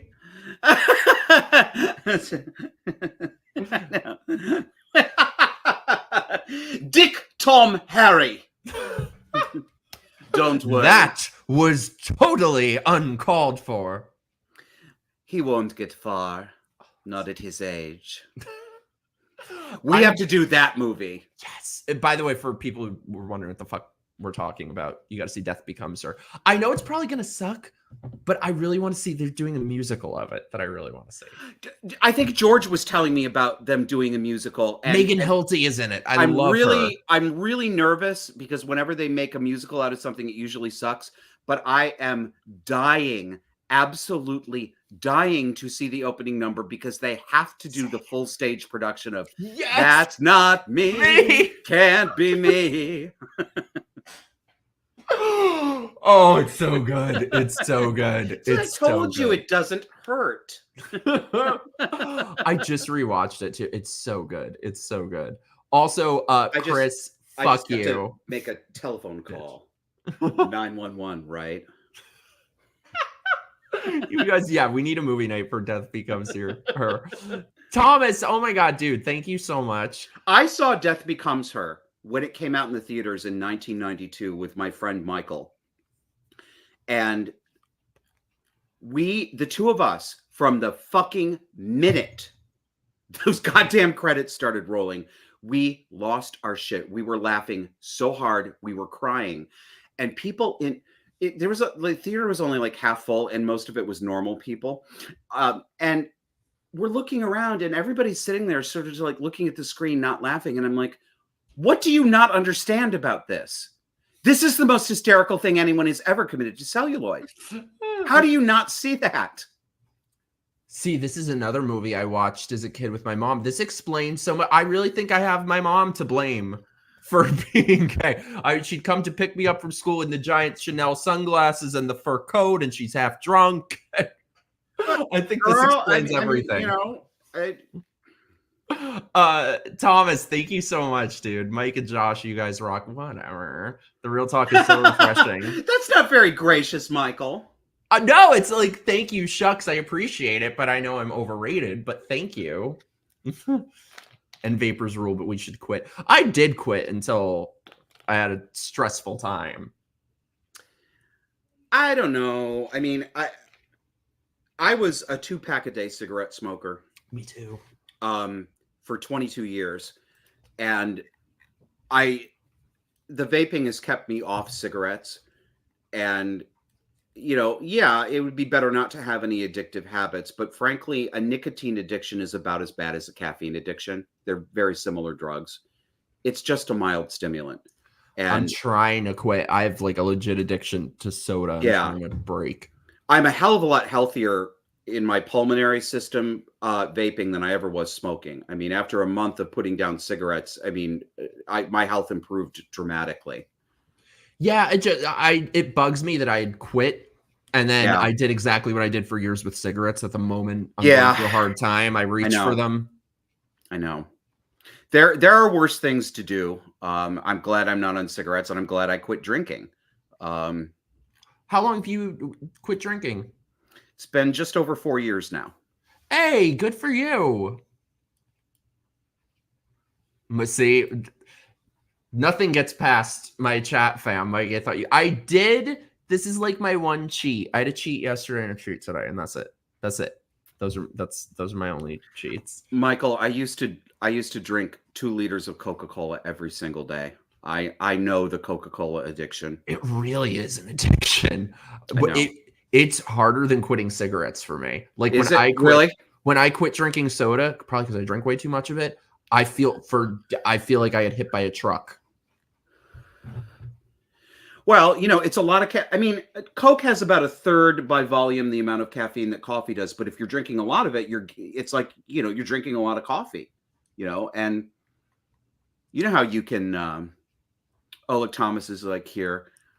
Salem's or Salem Slims. One second, let me give Frisia's. Have you guys seen the new Interview with the Vampire series, A Woke Monstrosity, of one of my favorite book series? No, but I've heard it's like the meme. Put a chick in it, make her black, make her gay. I heard it's very good. They're all black and gay, and I actually haven't seen the movie. I've seen parts of it forever ago, but I've always wanted to watch it. The book was better. Really? Tom Cruise was miscast. Really? Yeah, he wasn't the right he wasn't right for it. He just wasn't the right type. It wasn't a good casting choice. Now I want to watch it even more. Thank you so much, dude. Thank you, Thomas. If you guys are trying to get over, if any of you are trying to get over like a caffeine soda addiction, maybe this will work for you. I love Polar brand seltzer is the nectar of the gods. I don't know if it's available everywhere. It's a Northeast thing, but this is the best goddamn seltzer. It's better than any expensive stuff. The bubbles are perfect. I drink this stuff like tap water. Those kind of, I don't know. It's like eating air for me. I find seltzer the most refreshing, delicious thing to drink, but oh, it bugs me. My tastes have changed. I mean, I don't like sweet soda much any longer. I'll have a couple a month, but not like I used to. Any kind of seltzer for me feels like you see a beautiful steak on a plate and you go to take a bite of it, and as you bite down, it disappears. It just collapses. That's what it feels like to me. There's nothing there, right? I gotta check out though that Interview with the Vampire series, because that sounds terrible. You're not overrated. I'm also a 2-pack smoker. Hey, good for you, former 2-pack smoker. Good for you, dude. Josh, do you think, I wanted to ask you, so you said you've sworn off dating. Do you think there will ever come a time where that might change? Do you think there could be some wonderfully bitchy little gay out there who might defrost your heart a little bit? I won't say never, because I've changed so much in ways that I always swore that I wouldn't, that it would be foolish for me to say that I can't know the future. So perhaps that will happen. It doesn't look likely from where I sit right now. And it's less about other men than it is about me. I don't,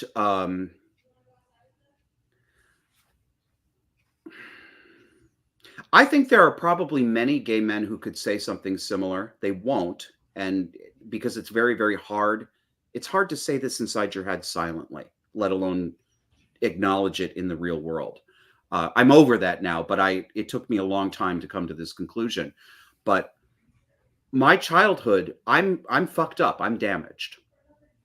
Every kid who comes from an abusive child home has some damage. I have some pretty significant damage. Mm-hmm. And I don't trust, I have made bad choices in relationships. I was not good boyfriend material. I don't trust my emotions, and I don't trust my libido. I don't think I have ever learned how to do this in a healthy way. And I'm not sure that I want to try it again. So that's the way it looks to me right now. I feel the same way. I'm not sure I want to try it again either. I was extreme. I mean, I was everything I criticize now. I mean, I led that promiscuous lifestyle. I had sex with so many strangers in so many places. I did all of those. I'm not trying to be prurient, but you know, I was the stereotype of the gay party boy. I've done it all. I know what it's like. That's so fun. I just can't fathom gay party boy Josh Slocum. Really? No, not really. I mean, I'm kind of no. I used to be young and pretty. You still are young and pretty, but no, I talk about this shit all the time. Like I don't think I don't know. What bugs me? Did you have a fuck everybody party boy period of your life, Michael?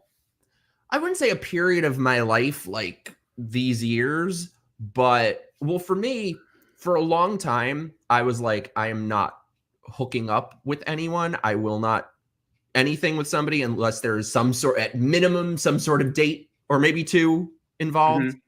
and the reaction especially when you're in your early 20s, mid 20s, the reaction you fucking get from gay people with that, I mean, is unbelievable. So for me, at a certain point, it felt like, well, there's nobody I meet that I have any interest in or that I like. So due to no alternative options, I'm just going to be a slut. I'm just going to sleep with people. And was I any happier for it? No. It is so rarely even good when it's someone you're not into, you know, maybe once in a while you'll get lucky. I don't know. But I watched a lot of it. There was that football player from Notre Dame. It just made, I don't know, it made me feel more alone. Yeah, it did. You always pay the price. I mean, whatever fulfillment, whatever cheap sexual fulfillment you get in the moment, the next morning you pay for it. You pay for it the next day. You pay for it over time. It leaves you.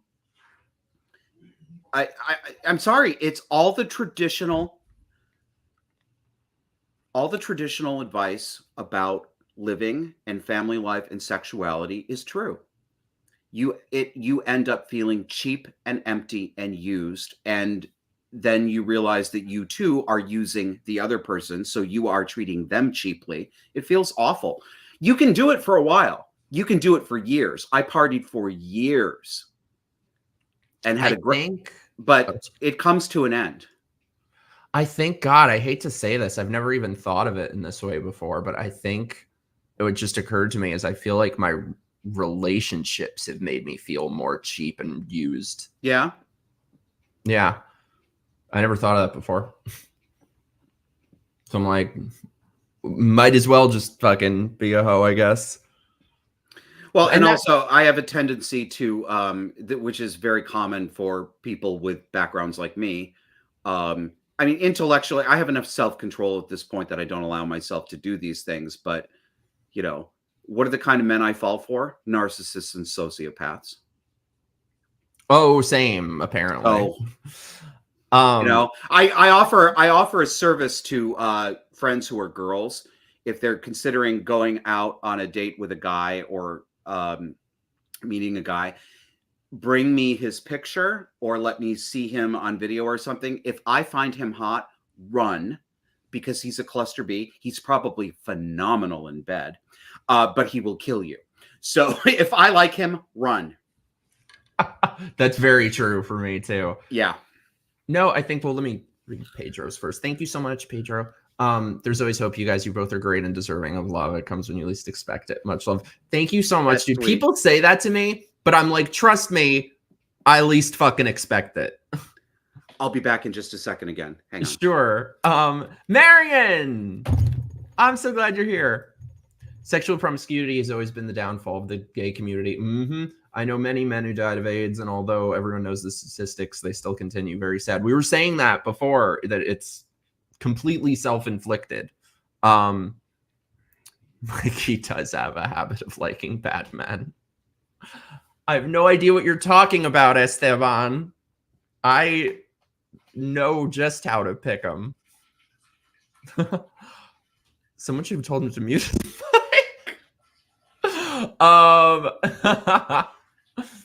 Sugar is one of the hardest. Yes, seriously. I'm gonna make this like my last cheat soda. By the way, I should mention again, everyone, please subscribe to the wonderful Josh's channel and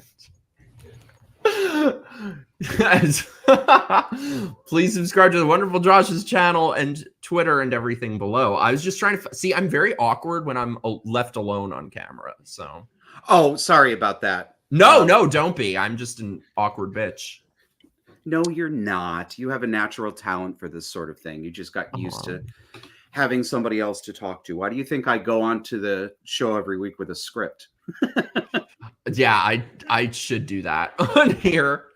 By the way, I see so many people here who I know watch my show and participate in the chat. Thank you. I appreciate you showing up and watching Mike's show. It's nice to see all of you. Thank you. And yes, and people who are seeing this wonderful man for the first time, like I said, subscribe.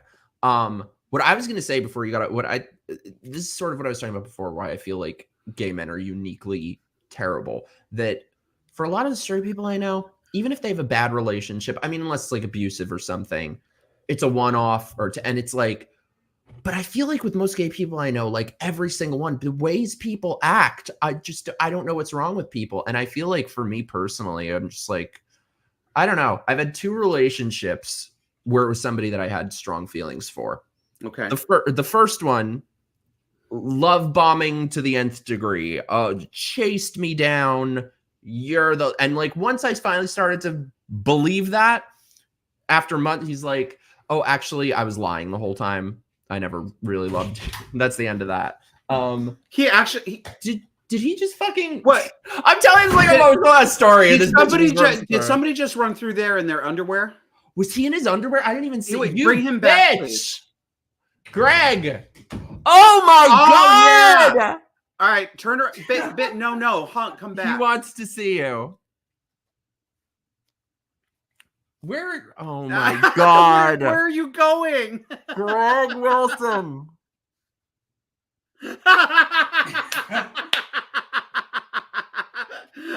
Have fun, whatever the hell you're doing. We're going out in the hurricane. Is there a hurricane yet? Yeah, we're getting the vans. I'm glad you found your flag and nothing else. Christ almighty. It's my eagle thong.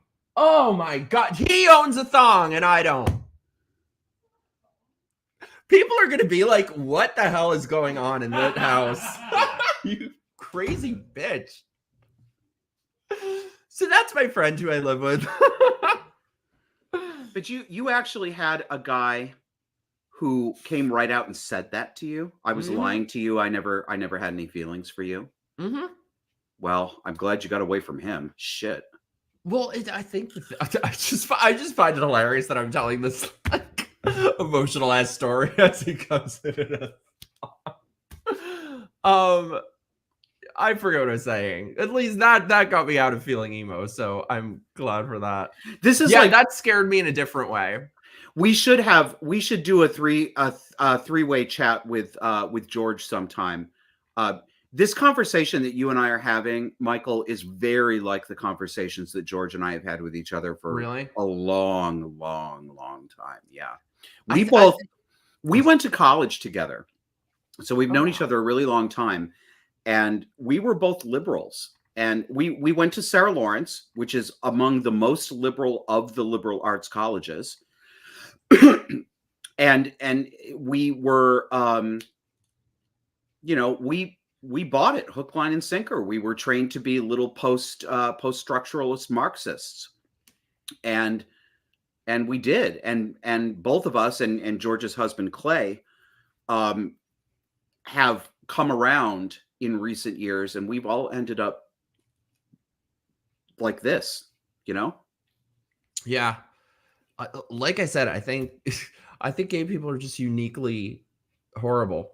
But yeah, like I said, so like I said, I had two relationships where I actually gave a shit about them. And the first one I told them I was lying the whole time. And the second one, the whole time we're together, is like telling me shit. I don't like you as much as you like me. I liked my ex better than you. You're not on my level. All this shit. And then and then whenever I would be like, well, then why would you want to be with me? I'm breaking up with you then. Right. The waterworks start and the I'm sorry start. And then. Well, you know what that is? It's a cluster B personality disorder. You think? Yes. Yes. I just kind of don't know what to make. That kind of manipulative those behavior. Normal people combined. don't do that. Yeah, I think it's like, I don't know. I don't know what to make of those two experiences combined. That I'm like, what the fuck is wrong with me? Because those are basically the same thing to me. I don't know that there's anything wrong with you that isn't wrong with the rest of us. I mean, not that, I'm the greatest comparator, but I thought I was in love at 17. It certainly felt that way, but it wasn't love. It was trauma bonding and infatuation, and it turned out very badly. And I have never been in love with anyone since then.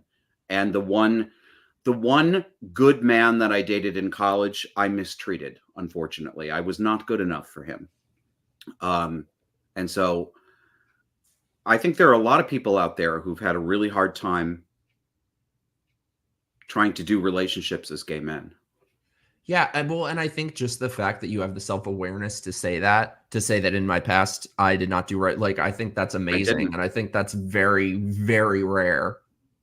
Well, you can.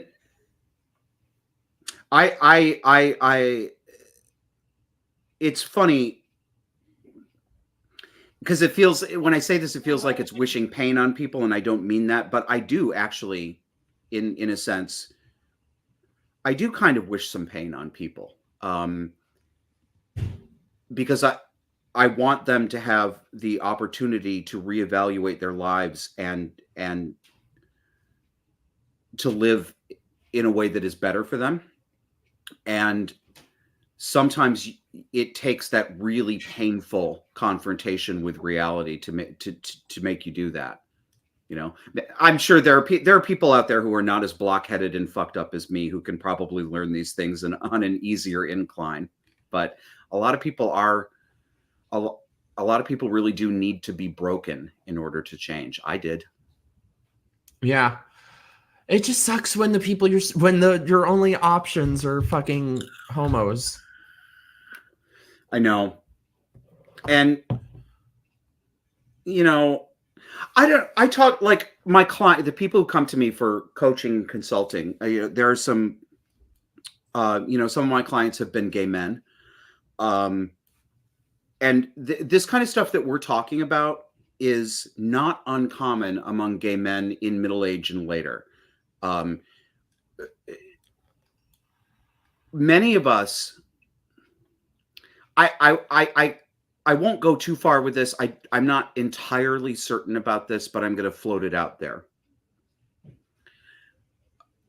I do think I think there may be something to the idea that homosexuality is an arrested emotional development. And if that is the case, then I have certainly been a late bloomer. The things that I have learned in my 40s and now that I'm 50 are things that I should have known by the time I was 20, if I had a normal upbringing and a normal set of experiences. It comes late for a lot of gay men, and many of them say the same things. They get to be this age, or they get to be up into their elderly years, and a lot of them see the world this way too. Yeah, and I think when a lot of them get older, I think many of them will realize that they were sold a complete lie, that the lifestyle that was marketed to them was poison. Yes. And it's the thing that's going to make them unhappy and alone many years from now. Yeah. Well, there's every opportunity for gay men to do this earlier than they do. Because, look, our sexual market is brutal and competitive, and it prizes it does prize youth, although there's lots. Oh, I've got about 2 weeks left until I'm over the hill. But it prizes physical beauty way too highly. And when you start getting older, when I wasn't a twink anymore, a lot of things changed. You know, it was real easy as a pretty young man to have any man that I wanted, to go to most parties that I wanted to go to. But it sure as shit wasn't working the same way when I turned 30. So, you know, that sucks. And it hurts your vanity, but it's an opportunity, you know, and if we could take that opportunity earlier, I wish I had done it earlier. I think for me, it was a little different that, like, I don't know, it sort of stayed the same with me, that, I don't know, they want something from me on a superficial level, whether that was, you know, when I was 20, they wanted to sleep with me. Now it's more, you know, people who think I have a modicum of notoriety. And I think that was the case in my last relationship, that he saw me as a vehicle to get somewhere that he wanted to go. Yes. But none of them actually gave a shit about, you know, okay, it pains me to say what I'm about to say. It fucking pains me because it's one of the worst goddamn movies I've ever seen in my life. However, you guys are going to turn on me. This is horrible. Disavow everything I'm about to say. There was one and only thing in Joker 2 that I related to, because Lady Gaga. Was it the Wet and Wild makeup? Well, that too, obviously. You know, I should have brought it for you tonight. She doesn't give a fuck about him, the person. She wants the Joker. She does not give a fuck about Arthur. And I felt that a lot with people, that they want me to be like a jukebox for them. They want me to always be whatever it is, whatever image they have of me. They want me to be funny. They want me to be whatever. They want you to be performance Mike. Yes. And show Mike, not real Mike. Yeah. And the moment that they see any sort of humanity underneath that, goodbye. Yep. This is something that this is something that people like us will have to contend with, because you and I, we have some similarities. We're not the same person, but we have some similarities. We're performative people.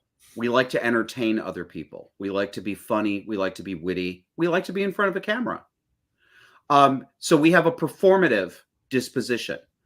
And we are entertain. I mean, you know, there are people that find us entertaining, that like this sort of thing. And I enjoy doing it. I like having that sort of thing. But the cost of that is that, especially people who first meet you or only meet you on a show or at an event when you're putting on a performance, they may never see past that. They may never experience people like that just living their normal lives. So they want the product. They don't want the person. That is, it's kind of a cost of doing business for a performative person. That sucks. But I don't know. People fucking suck. Oh, Freeches, thank you so much, dude. All of this is why many young gays would rather be trans. Good fucking point, to bring it full circle. They think that becoming a woman gets them off the hook from dealing with these things. I don't know why they think that. Well, it kind of makes sense. I mean, especially when you look at where it's marketed to kids, that they're being shown this is a way to get attention, validation, acceptance from authority figures and adults. Yeah. It's fucking sick. Oh, it's terrible. Thank God I'm as old as I am. Had I been born 2 generations later, I know exactly what would have happened to me. Mm-hmm. Same. When I was growing up, I just wanted to be David Bowie. That's all. Yeah. That would have been like off with your balls. I wanted to be Madonna. Aw, we could have gone on tour together. We could have sang "I Got You, Babe." Well, Josh, I don't want to keep you all freaking night. We made it through this without hurricaning. Well, watch the power's gonna go. Yeah, out but now. I hope I'll be thinking about you. Tell the world where you are tomorrow, because the storm, if it's going to hit, is supposed to hit in the wee hours of the morning, isn't it? I think they said like 3 a.m. tonight. Okay. Do you guys have things like bottled water, candles, battery powered radio, that sort of stuff? Yes. Okay. All right. It's funny though, because it's like, I don't know what to think. I'm being pulled in 17 different directions with this friggin' storm. Like, I've never lived through this before. So my view is like, oh, whatever, it'll be fine. But I have friends who are freaking out so much about it and left town. And my friends I live with are like very chill about it. However, like, they cleaned out the closets today. And I'm like, what for spring cleaning? And they're like, no, it's because of the storm, in case we have to all hide there if the house collapses. I was like, wait, what? I didn't know that part. That's a thing that happens. Marion, thank you so much, my love. Be safe, Mikey, and don't be stupid. I mean, you're saying that to me. Like, I feel like asking me to not be stupid is like asking the sun not to shine. It just comes so naturally to me, stupidity. Where would I be without my stupidity? But where you are, you're safe from everything, right? There's no hurricanes by you. Well, this apartment that I'm sitting in, the downstairs of this house, is the one that was taken by the flood last year in 2023. So, oh, Jesus. I live on the river, the main river in Vermont. So, unfortunately, Every time I see a hurricane going for you guys, I worry about what's going to happen in 5 days here because those storms come up here and have triggered historic flooding. So, apparently the outskirts of the storm are on the outskirts of where I live. Yeah. We'll see how this happens. Be ready. Just my advice, having been through a flood, have a go bag before you go to bed tonight. Put a couple changes of clothes, put your medicine, put your phone charger, your wallet, whatever your essentials are. Have a bag ready to go. Okay. See, this is what I mean. People are freaking me out because I thought it was just going to be it's like serious. all good. I mean, hopefully it'll be fine, but this is not a joke. I didn't know tornadoes were real. What do you mean? Like I've never, because we don't have tornadoes in New York City. Not very often, no. Like I didn't know. There's so many things I didn't think were real until I moved. Like I didn't think attics in the ceiling were real. I thought that was just something from movies where you pull the string and the stairs come down. I thought that's a real thing. It is. I never knew that. So are cellars and basements, which apparently none of y'all have ever heard of in Florida. Yeah. We got a concrete slab. I'm like, where's the fucking cellar? No, I think they know nothing good would happen in there. Yeah, but that's where you hide from tornadoes.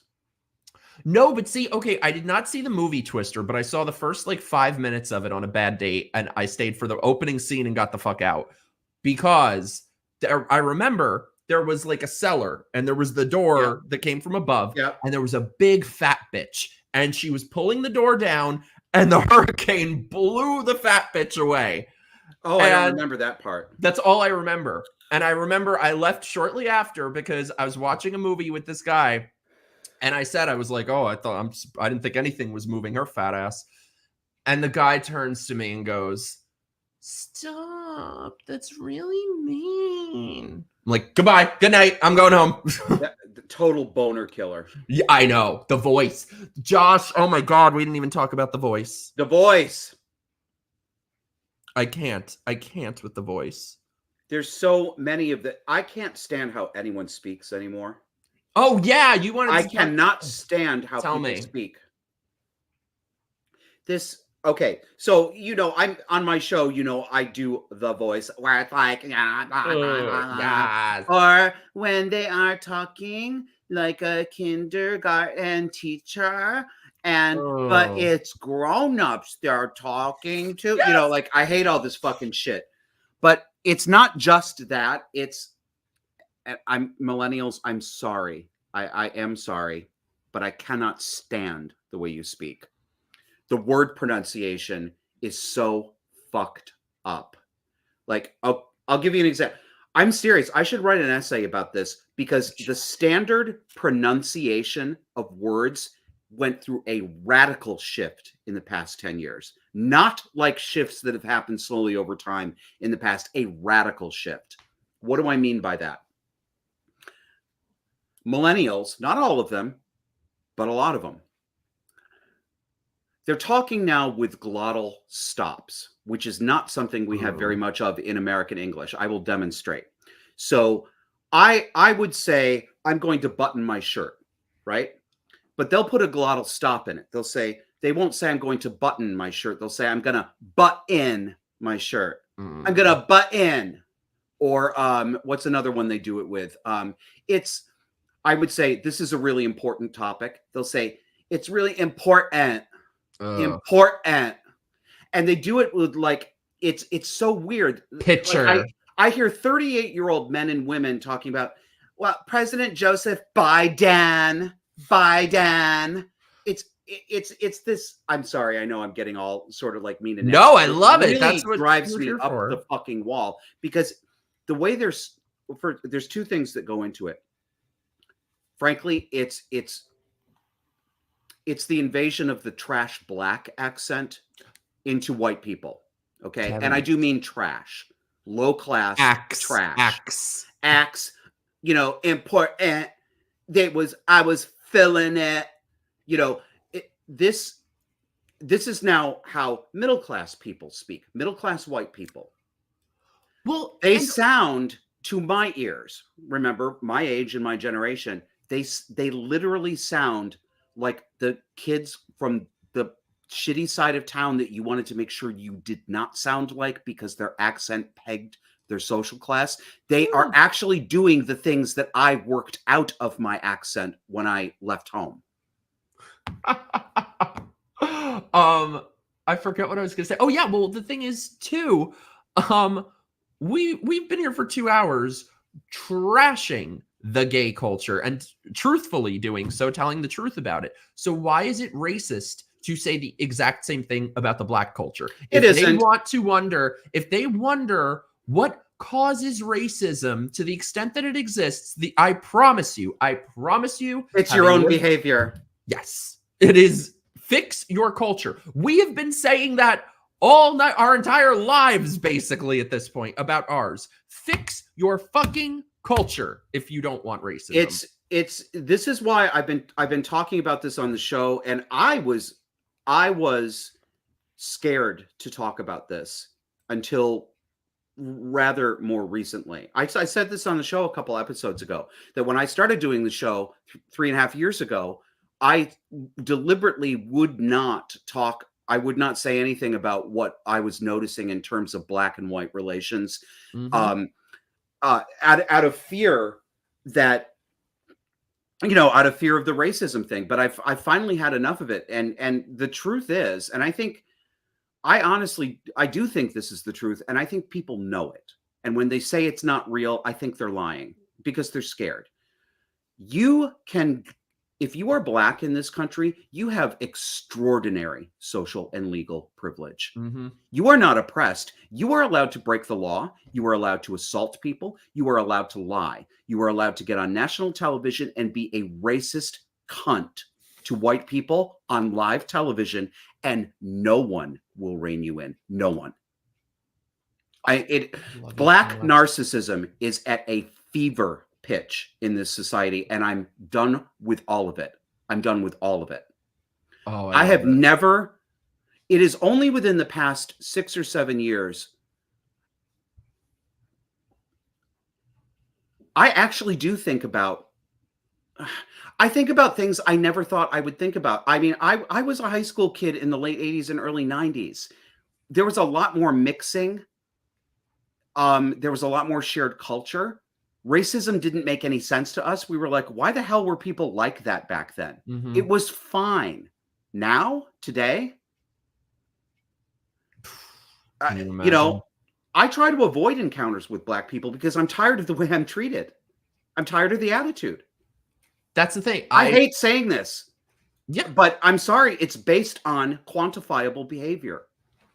The thing is, and anybody who has ever lived in any sort of city knows I'm telling the truth, having lived in New York my entire life. And here's the thing, too. I ain't one of these fucking white liberals that, lives in Martha's Vineyard and views, oh, black people, how exotic. No, I've lived in New York City my entire life. I've never known life of not having different types of people of different races and backgrounds around. So to me, you're not any worse than me and you're not any fucking better than me. I don't view them as special, inferior, superior in any way. Yeah.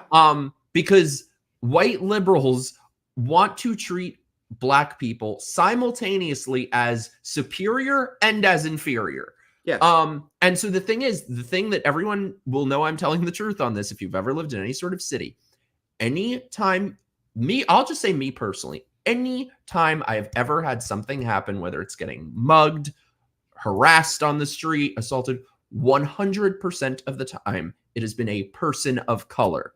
Not 99%, 100%. Now, what do you take from that? Obviously, I'm not going to then go out and judge all black people because that would be racist. However, can we acknowledge that many people will? And if you care so much about solving racism, fix your fucking culture. Yeah. Black culture is a mess. It's an entire fucking mess. Which we've been saying about gay culture all fucking night. Yep. So yeah, it's terrible. It's the same problems beset almost every population cohort right now. Everybody in the West is more narcissistic than they used to be.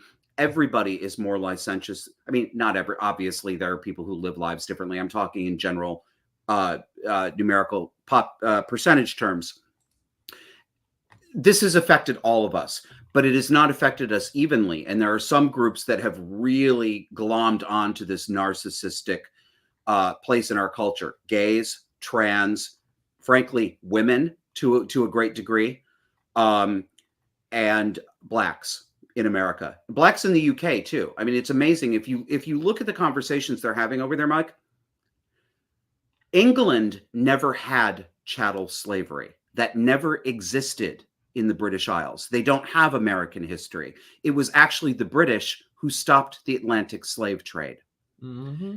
And you've got black agitators and activists and politicians over there literally bending the knee for George Floyd and calling Britain an institutionally racist place that was built by black people but killed all the black people who built it. I mean, it has nothing to do with reality. No. These people are anti-reality in every way. Let me just hit up our beloved chat friends. Thank you for the super chats. Michael, I'm sorry I missed yours before. I'm circling back, as that Chucky looking bitch would say. Just posted some chats on X, had some suggestions. Oh, thanks, dude. I'll check it out after the show. I'm blind as hell if I try to go into Twitter and find stuff. Let me find, I hope I didn't miss anyone else. Let me look. Sage, I love you, Sage. You got to come back on here soon, Sage. She was great on the show. We need more men like the two of you. Much love. You are the best. Whatever. Marion, thank you so much, my love. The mayor of the Oh, she's right. If there's a danger of flood, do not go into the basement or the attic. She is right. We don't have a basement. Yes, I've heard don't go in the attic. Never ever have a bug out bag and get out of the house and have a life vest on. Okay, I'm doing this. See, like yesterday I was like, oh, this is gonna be fine, and now people are freaking me out. So no, just put together a bag of emergency supplies, and then you'll be able to rest easier. Can I tell you something really sick? This is really sick. I'm kind of excited about it. Like, not for me, not for other people who are like having their lives destroyed. Hey, just in a new experience kind of way. Look, it's exciting. It is. Okay, it's exciting. I was a cops and crime reporter out of college. So I was the guy who I worked for a newspaper. The last gasp of actual newspaper journalism. And I had the scanner and the walkie-talkie. I was the guy who went out to every fire, every murder, the suicide bridge jumpers, that sort of stuff. Oh my God. It was exciting. It was exciting. It was thrilling. No, you don't wish death and destruction on people, but that is going to happen in the world. And I did want to be there to see it. It was a great job. Sounds like one. Can I say the most narcissistic thing ever? This is terrible. This is terrible. Horrible. However, this storm better not get in the way of me seeing Terrifier 3. Terrifier 3 is coming out tomorrow. Wait, what is this? What are you a horror movie person? Are you a horror movie person? Yeah, but I only like about 1% of the genre. I am a horror movie person, but I don't know if this one's terrible. I don't know if this one's your cup of tea. It is very bloody. It is very, but in a sort of not. I don't like the torture porn, hostile kind of stuff. It's more. No. Yeah, I don't like that. No. This is more like over the top. Kind of campy. I mean, that doesn't bother 80s. Me. It just simply doesn't. It doesn't interest me, and it does not scare me. I'm a masochist. I like to be scared by scary movies, but the ones that really scare me are those that have supernatural, demonic, ghost qualities to them. This is a demonic clown. Yeah, it's hard to do it right, though. It's hard to do it right. Part 2 is amazing, though, and part 3 is coming out, and they're saying people are vomiting in the theaters and walking out, and I can't wait. People were passing out vomiting in the last one. Yeah. Oh, nonsense. Can I tell you some bullshit, by the way? Okay, after this, I will shut the fuck up about horrible gay people. However, can I tell you about my experience? God, I've already gotten in trouble once telling this story, so of course I'm fucking telling it again. Which, by the way, it is so deserved that I get my comeuppance, that I'll end up fucking telling stories about people who end up watching this fucking show. Okay. Like, I deserve karma biting me in the ass with this. However, let me just... Now I'm like, should I not tell the story? I'm telling the story. Tell the story. So I went to see Terrifier 2 on what I thought was a date. It was very flirty before that. It was very suggestive. I thought this was a date. Go to see the movie, walk out after. A few minutes later, his phone rings from his boyfriend, who was never mentioned before that point.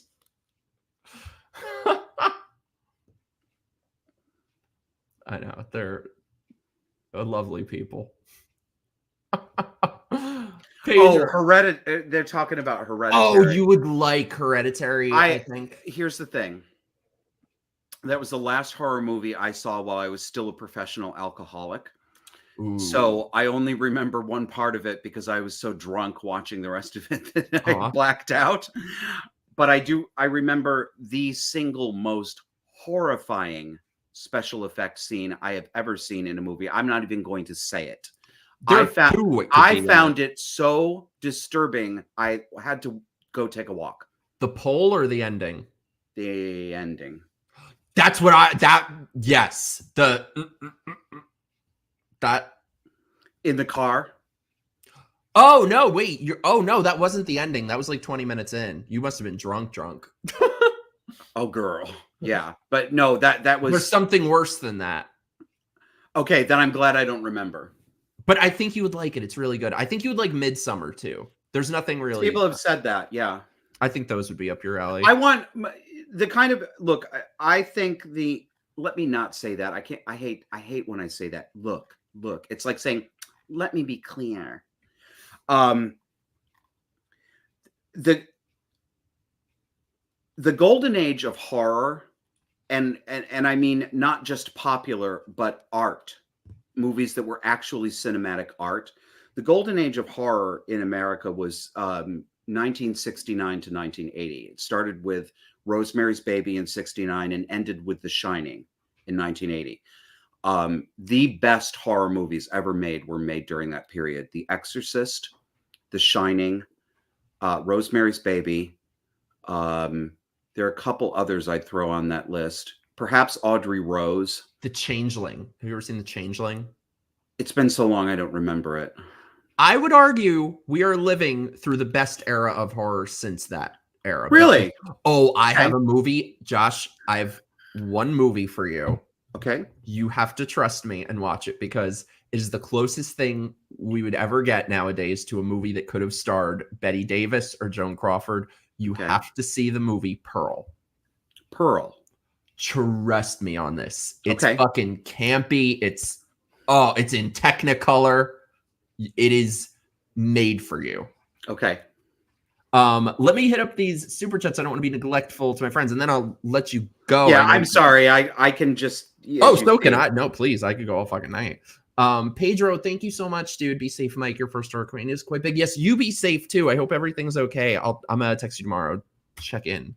Hope everything's all right. Hey V, love you. Let me scroll them. Friches. Josh, I'm 45, and yes, it's an accent that sounds like an inner city black person being forced to say unfamiliar words. That's exactly. Upper class white kids talk that way now. That is exactly correct, and it drives me crazy. I love Nightcrawler. Have you seen that? It's not a horror movie. It's like a thrill. You would like it though. He's like a crime reporter. Like basically does what you said you used to do. Okay. That's a good. I hadn't made that connection, but yeah, I think you'd like that too. George says, "Tell Mike about chowder makers." That sounds obscene. You guys want to hear about chowder makers? I don't know if I do, but you tell the story. Yeah, you're gonna hear about it now. That's what I used to call the bodies that they'd find in the river after a few days when they started to fall apart. It was like, it's like a soup base. Get a chowder maker, you just throw it in, and the whole. I know it's disgusting. No, please, I'd love it. Well, I mean, when bodies are in the water for a while and They start to make soup.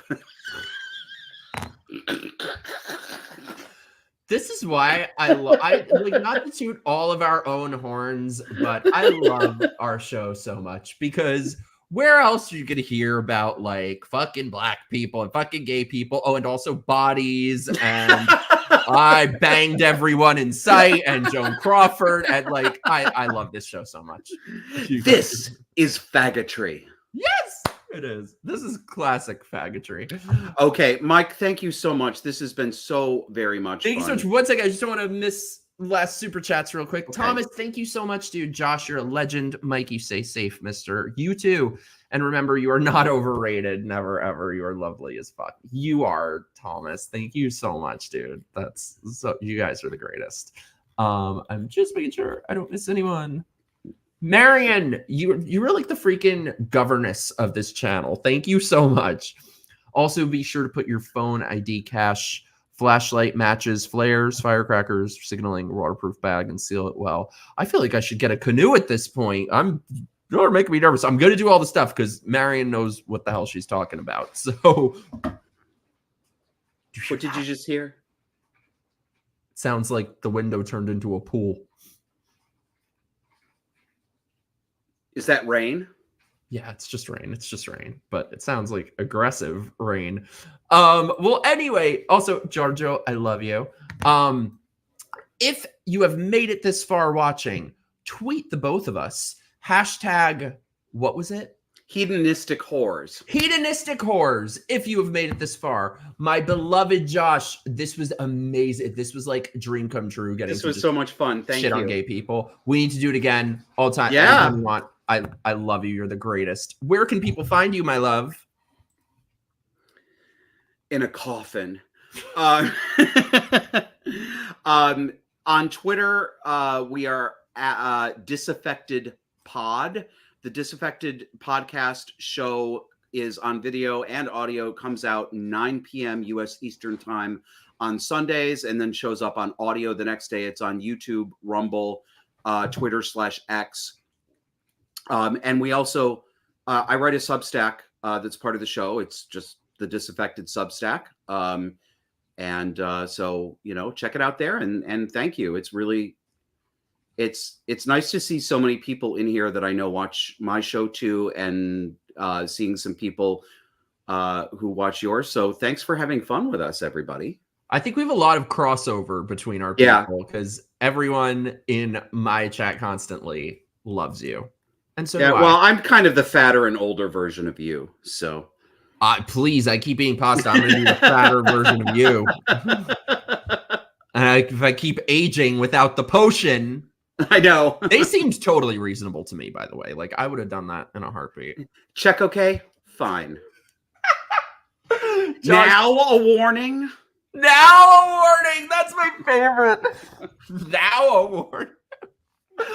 Josh, Right. I love you so much. His links are below. Mine are below. Join my locals if you feel so inclined. We're watching The Apprentice. I don't know when the hell I'll be back. I'm playing it by ear. Maybe we'll do a storm stream spontaneously with candles. I don't know what's going to happen. Do tweet tweet something tomorrow to make just let us know that you're okay. I will. I'll have full updates. I'm a little bit excited. It's my, what was it?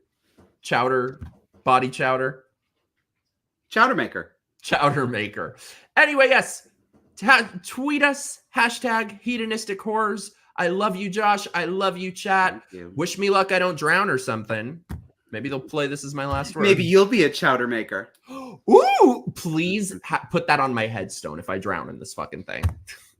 All right. I love you Thank guys. you. Mwah.